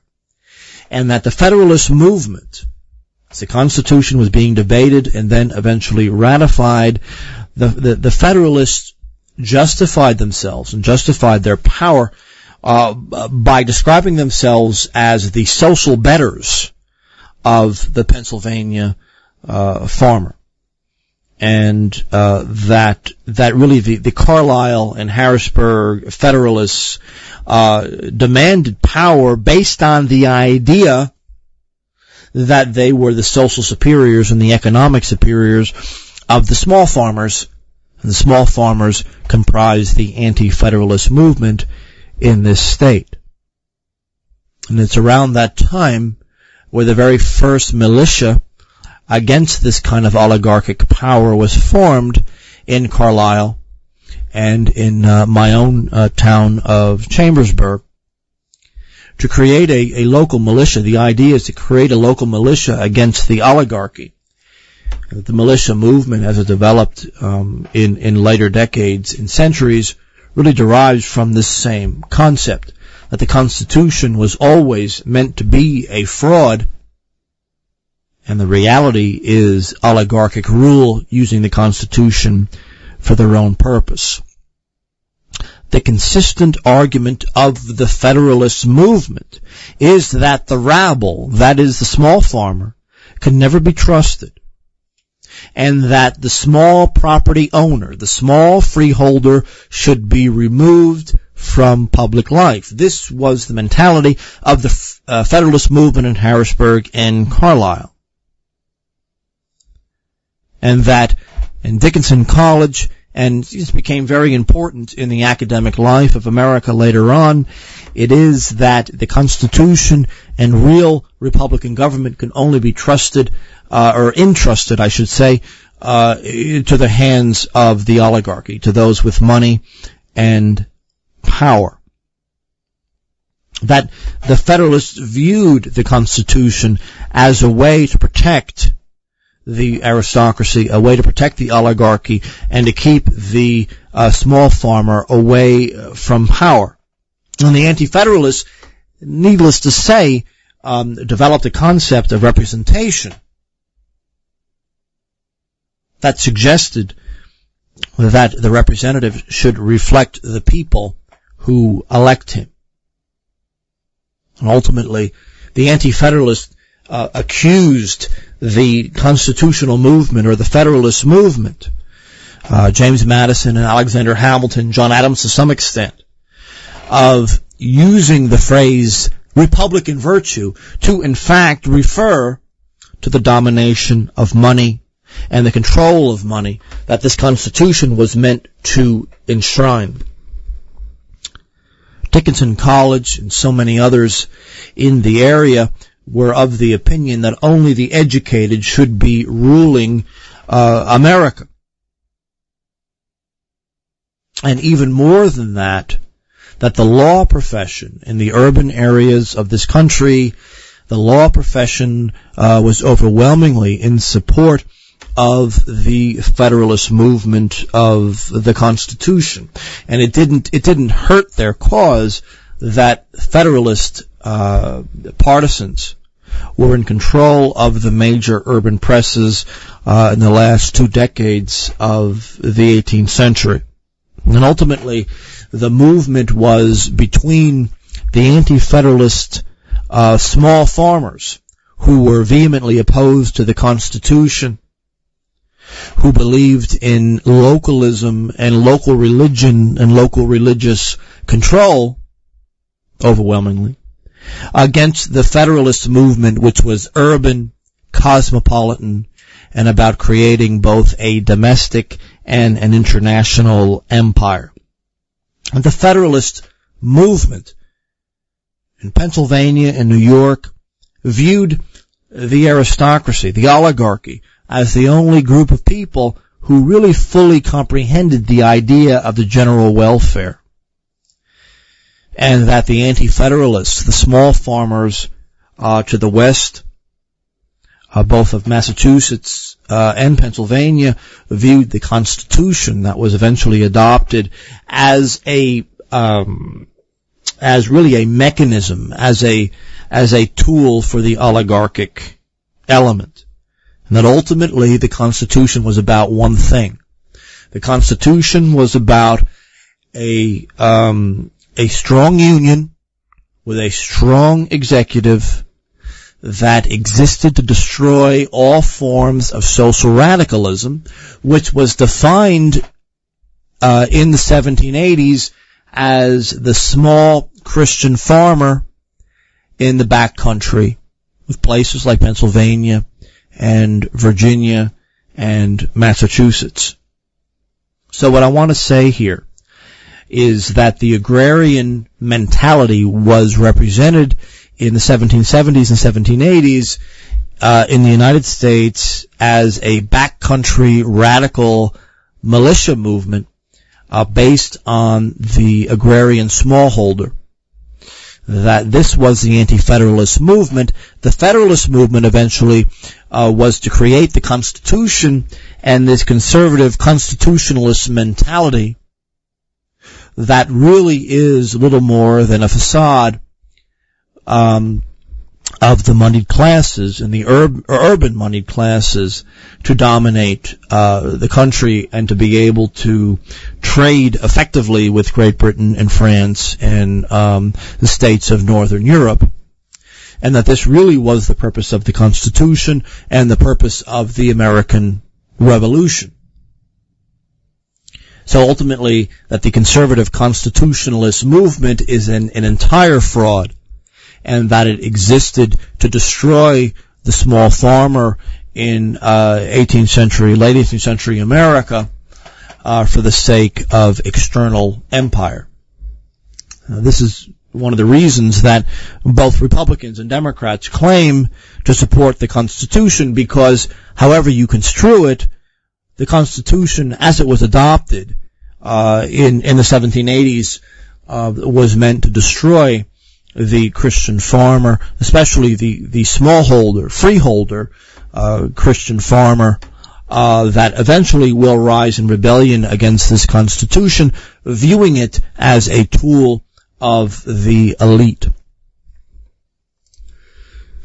So really the idea that we're dealing with is that after the Carlisle riots, the first act of the Federalist government that, became the Constitution was the roundup of small farmers of central Pennsylvania and their imprisonment and, for some of them, the execution. The next piece of work, worth talking about is a 1955 article by Cecilia Kenyon called Men of Little Faith. And the little faith actually refers to their complete lack of faith in the Constitution and their lack of faith in representative government as people like James Madison and Hamilton had envisioned it.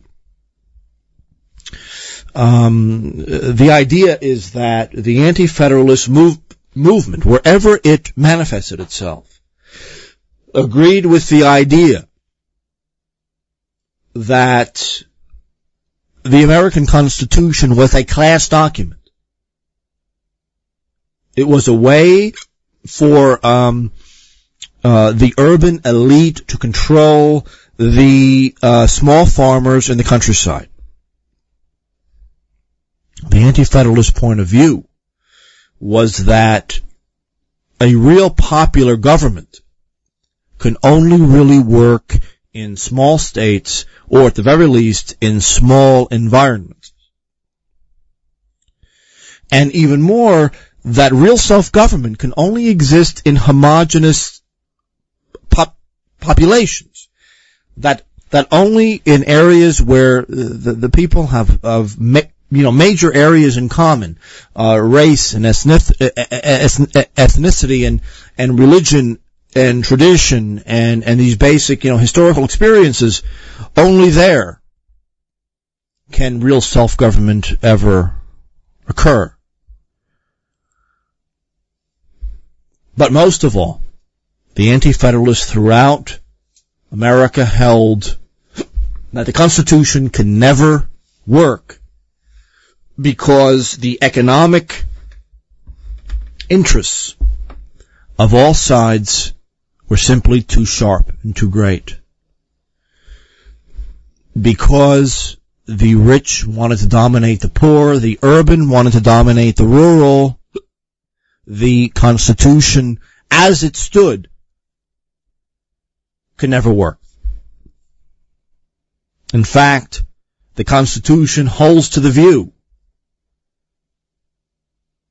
that political society could never really exist except by self-interest. And in fact, the Anti-Federalists hold to the view that political society exists really only for cohesion and defense, not for financial interest. And we'll continue on this topic on agrarianism and American political thought in a few minutes when we come back, so hang in there.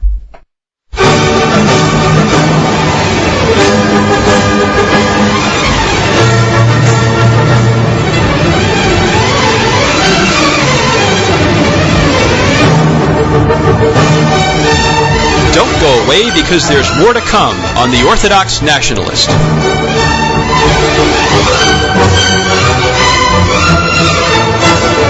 You're listening to the Voice of Reason Broadcast Network.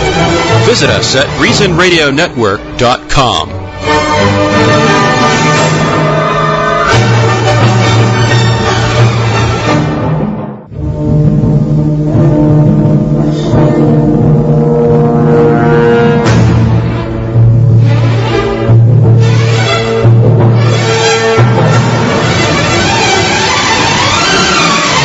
Let's return to the Orthodox Nationalist, brought to you by the Voice of Reason Broadcast Network, reasonradionetwork.com.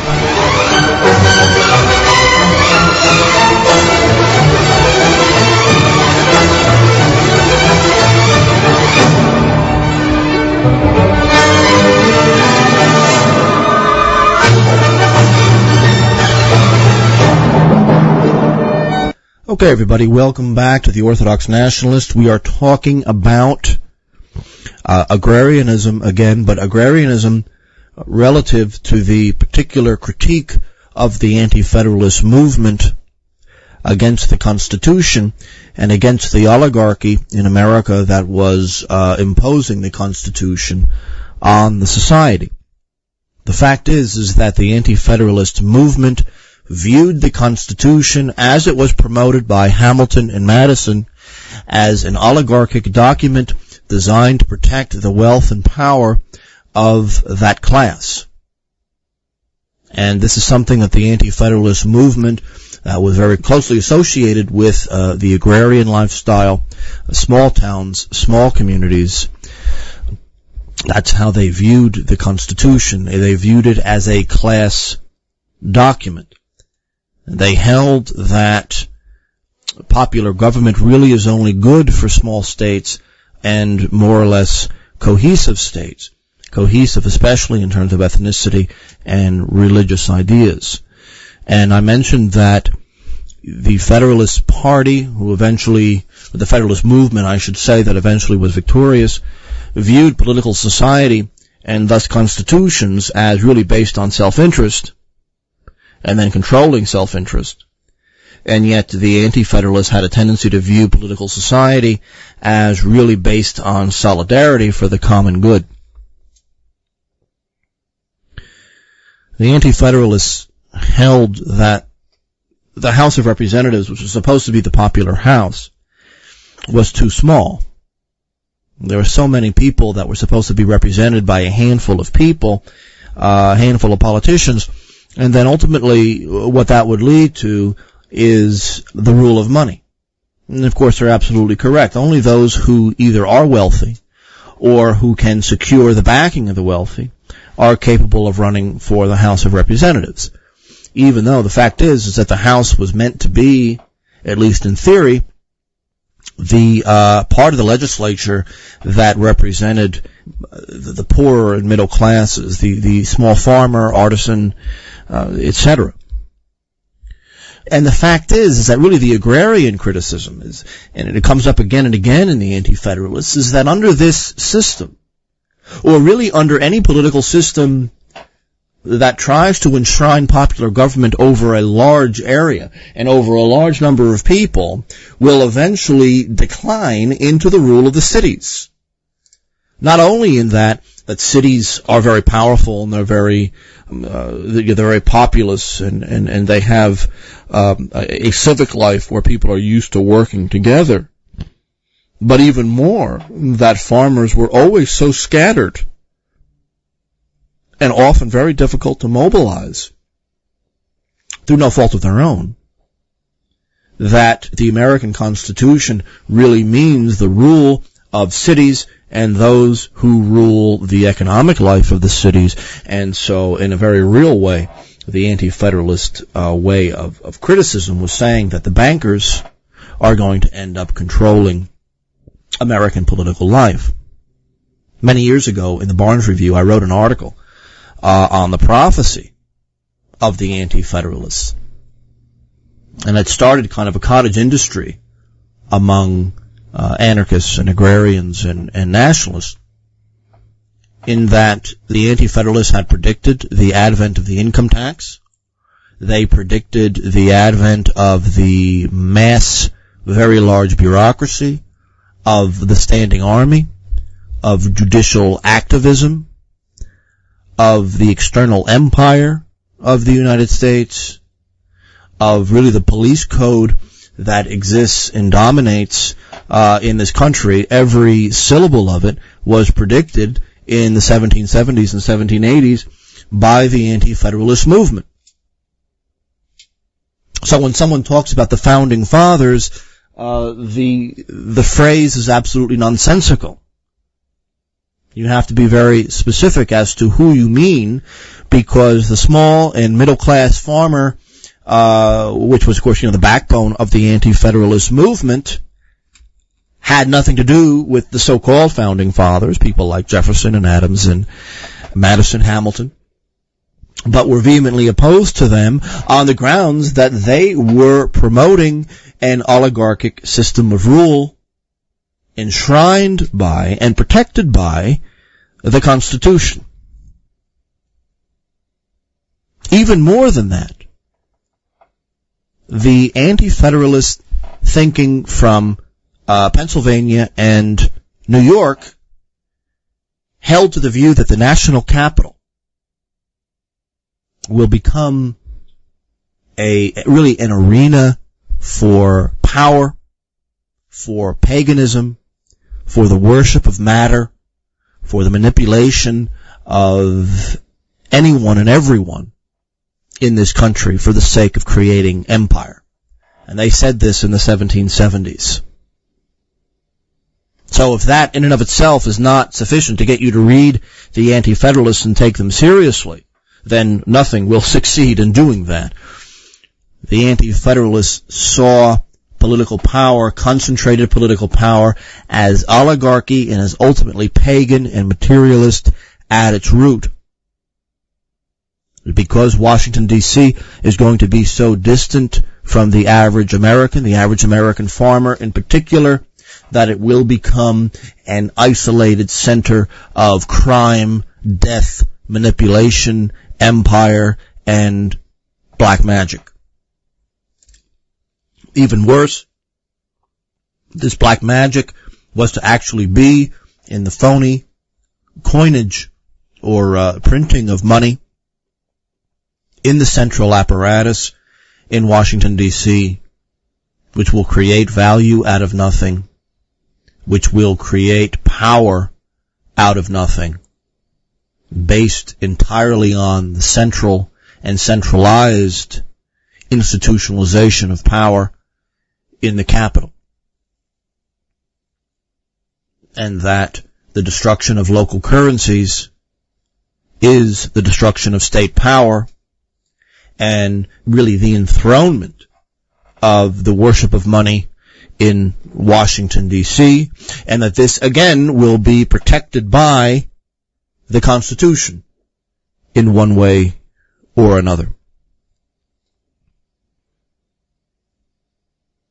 At the same time, though, I want to make it clear that the Anti-Federalists did not romanticize this concept of the people. I want to say that when someone uses the phrase, the people, be very careful. There is no such entity as the people. It is an imaginary entity. There are a lot of these phrases that are in fact imaginary. Things like the international community, global humanity, even humanity as such. These are largely imaginary entities. There is no such thing as a single human interest. But the real central criticism of the agrarian anti-federalist way of thinking is that local institutions, including the extended family, county government, county militias, these are the best ways to control the irrational passions of the average person. And that, in fact, the average person is very fickle. The average person is quite easy to manipulate. And that those that today we might call celebrities, which is just a recreation of the old pagan pantheon, that these people who can be called celebrities, that they are actually, can be used very effectively to control the population. And again, we're talking about this kind of criticism from the agrarian point of view being made in the 1770s and 1780s. George Mason, who was actually one of the upper-class anti-federalists in Virginia, held that the Constitution as it was proposed and eventually passed was the death sentence for the small farmer. And one of the reasons he said this is that only a bare majority was required for commerce and navigation issues. And of course I think there were a lot of Southerners who had demanded that 2/3 majority should be required for any international trade issues.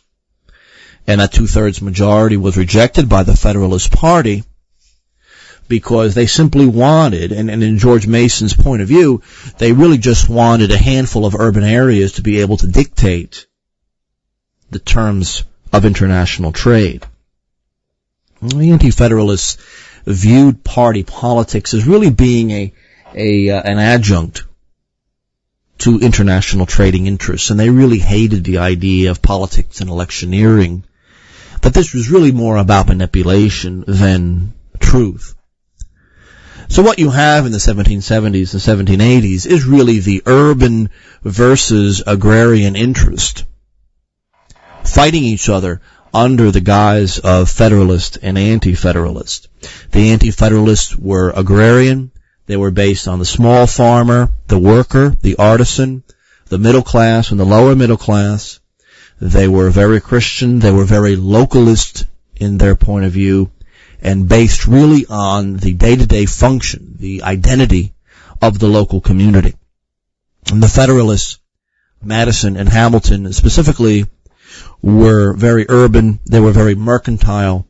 They were based on the idea of capitalist enterprise and the ultimate creation of a global capitalist empire under Rothschild control. And that this really was that really is the criticism of the Federalist movement from the Anti-Federalist, from the anti-constitutional movement of the agrarians in Virginia, Pennsylvania, and New York in the 1770s and 1780s. There's actually a bunch of interesting academic publications on this question.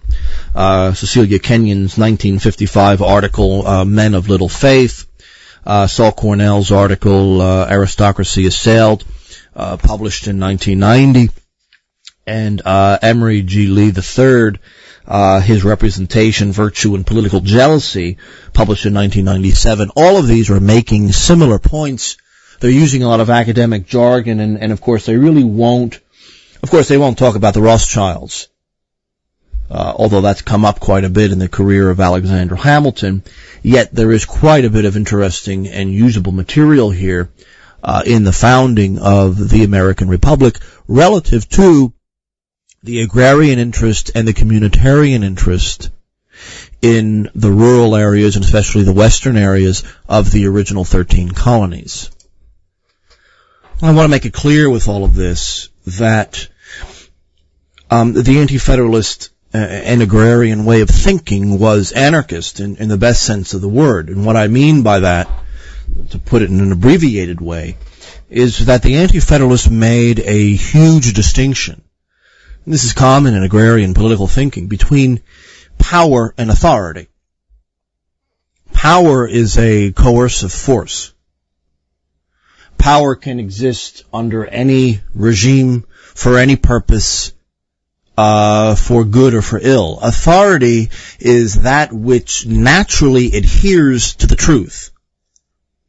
Authority exists because an institution or a way of thinking or a way of life is true. It is not necessarily coercive, although it could be.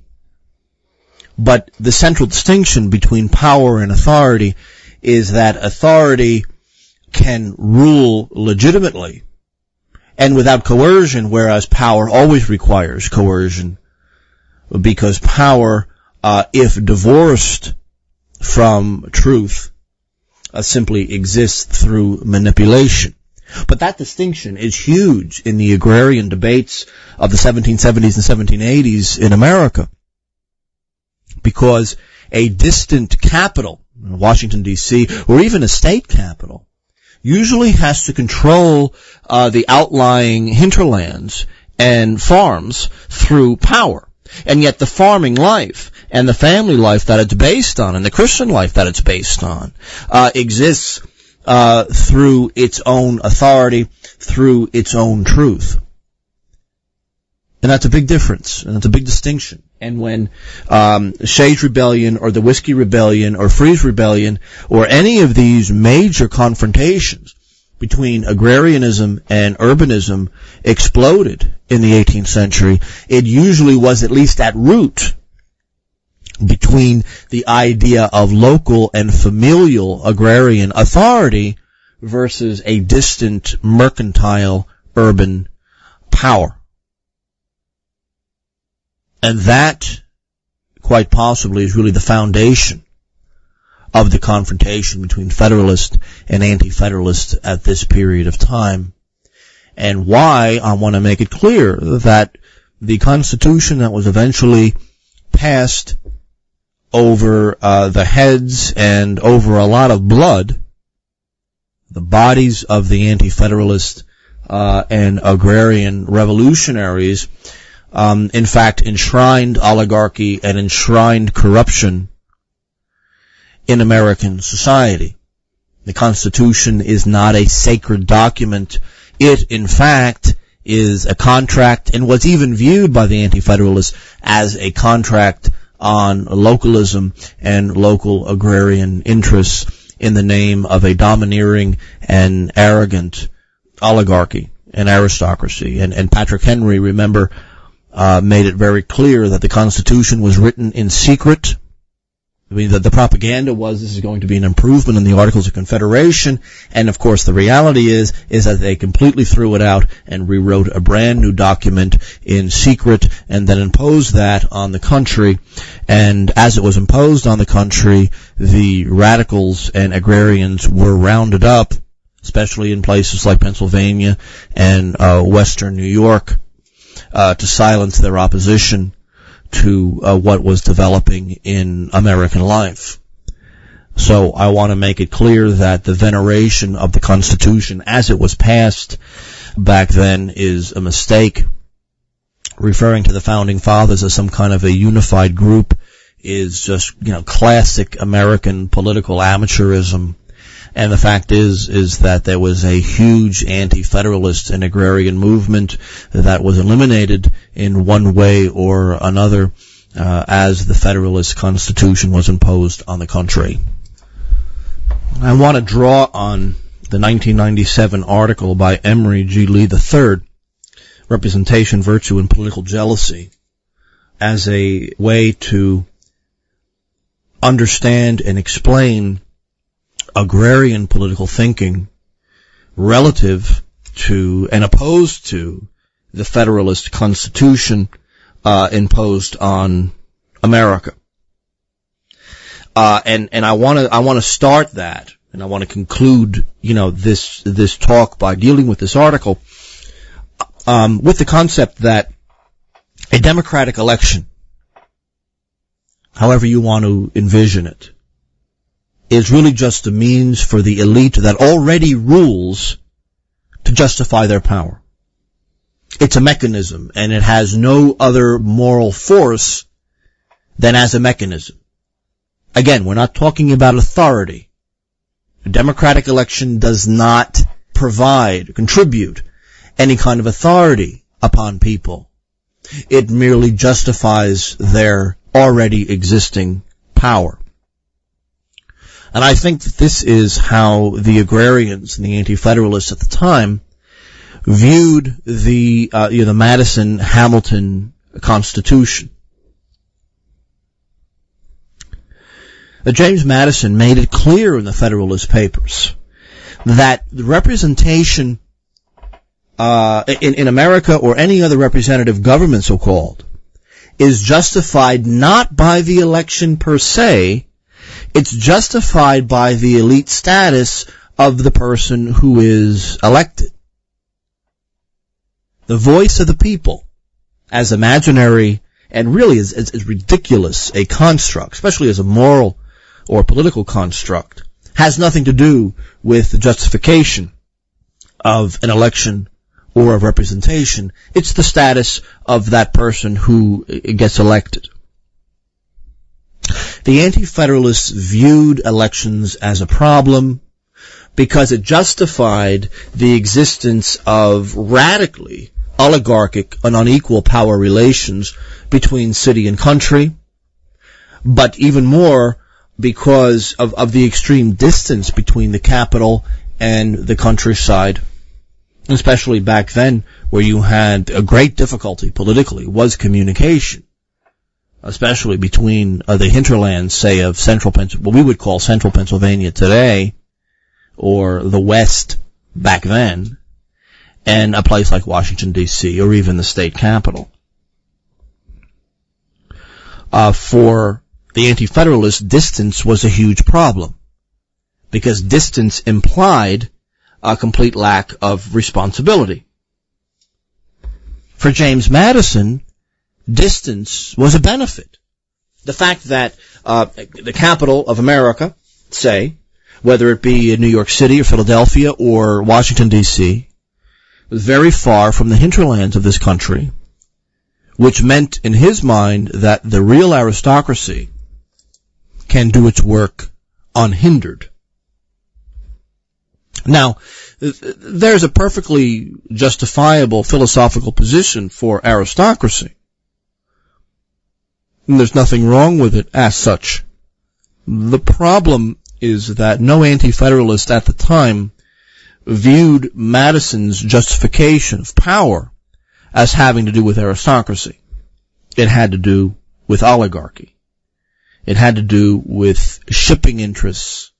It had to do with banking interests, and even the very, very large farmer against the middling to small farmer that made up the majority of political and social life in the hinterlands of this country.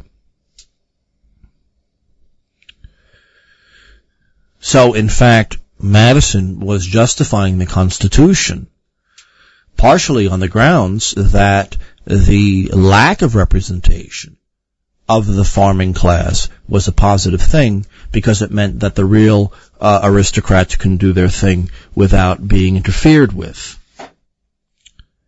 I think that fundamentally, the way that the anti-federalist and agrarian viewed or defined the word democracy or democratic election really was a means whereby political power can be tightly controlled and circumscribed. It was a way of limiting political power for the sake of permitting local nuclei of authority to continue to work and function, and in fact grow in their authority. The point of democracy, in other words, was to permit the state to exist as only a very small, highly limited, and circumscribed entity, which then in turn would empower traditional, local, agrarian, religious, and familial centers of authority to continue to develop in peace, in as much peace as possible. James Madison talked about political wisdom. And nobody is going to deny that political wisdom is, in fact, important to any political system.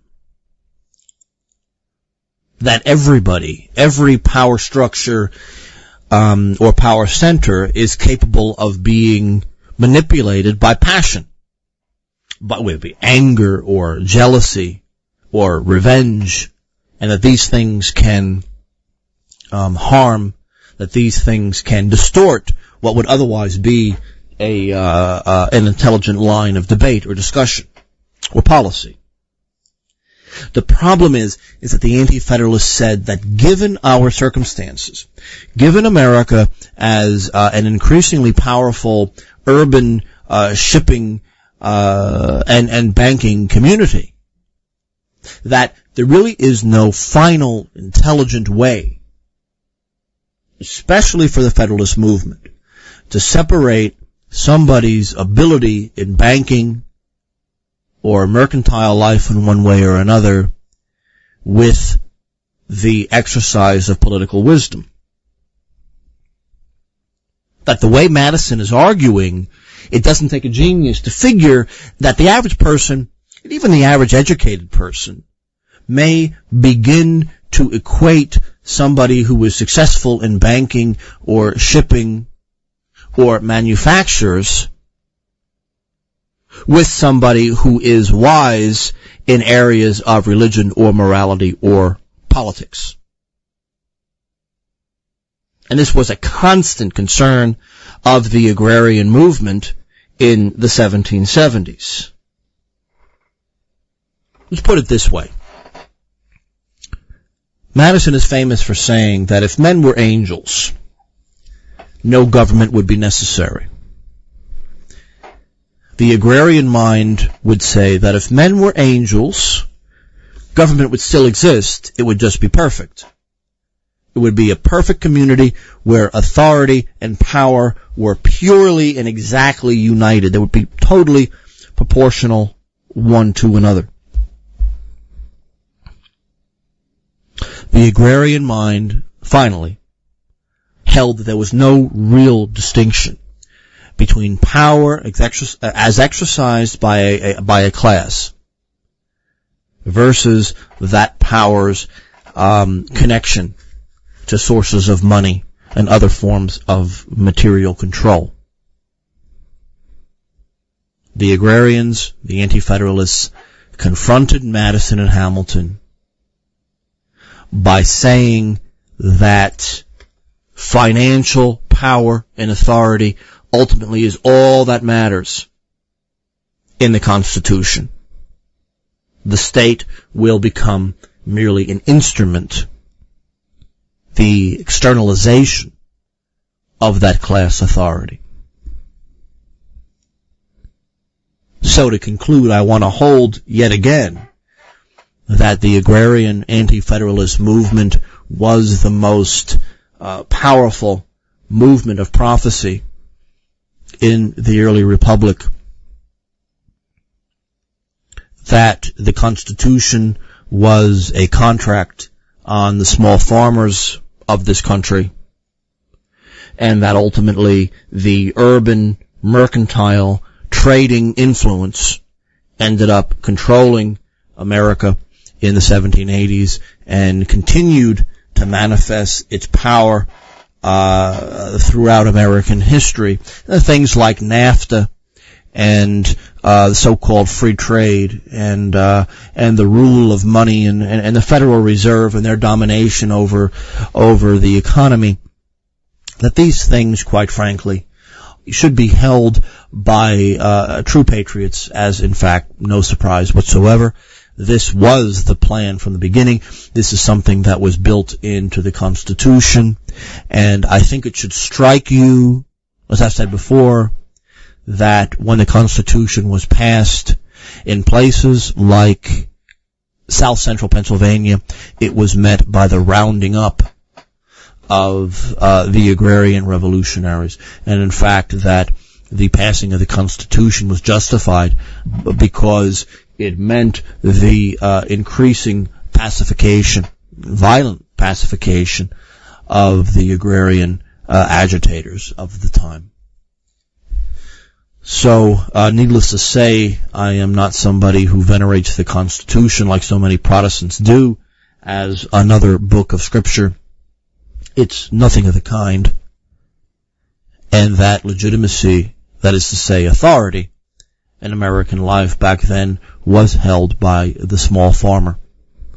And the community that the small farmer has created, and that everything that the anti-federalists and agrarians had predicted would happen in America in the 1770s, in fact, by the turn of the 20th century, had already occurred. So I want to thank everyone for listening. Good night, and God bless.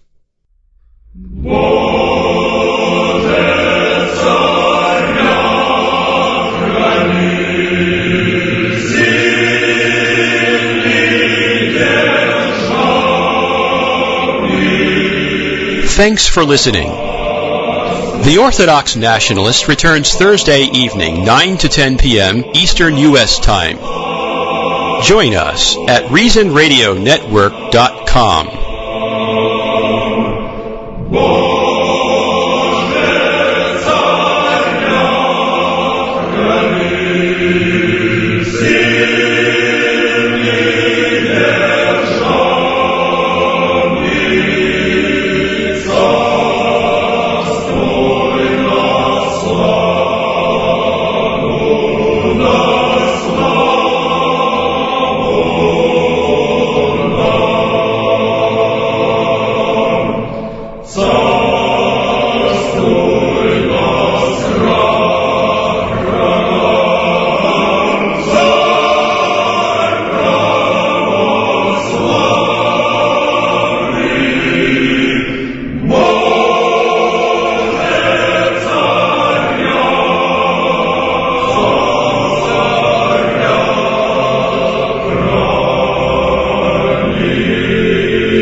You're tuned into Radio Area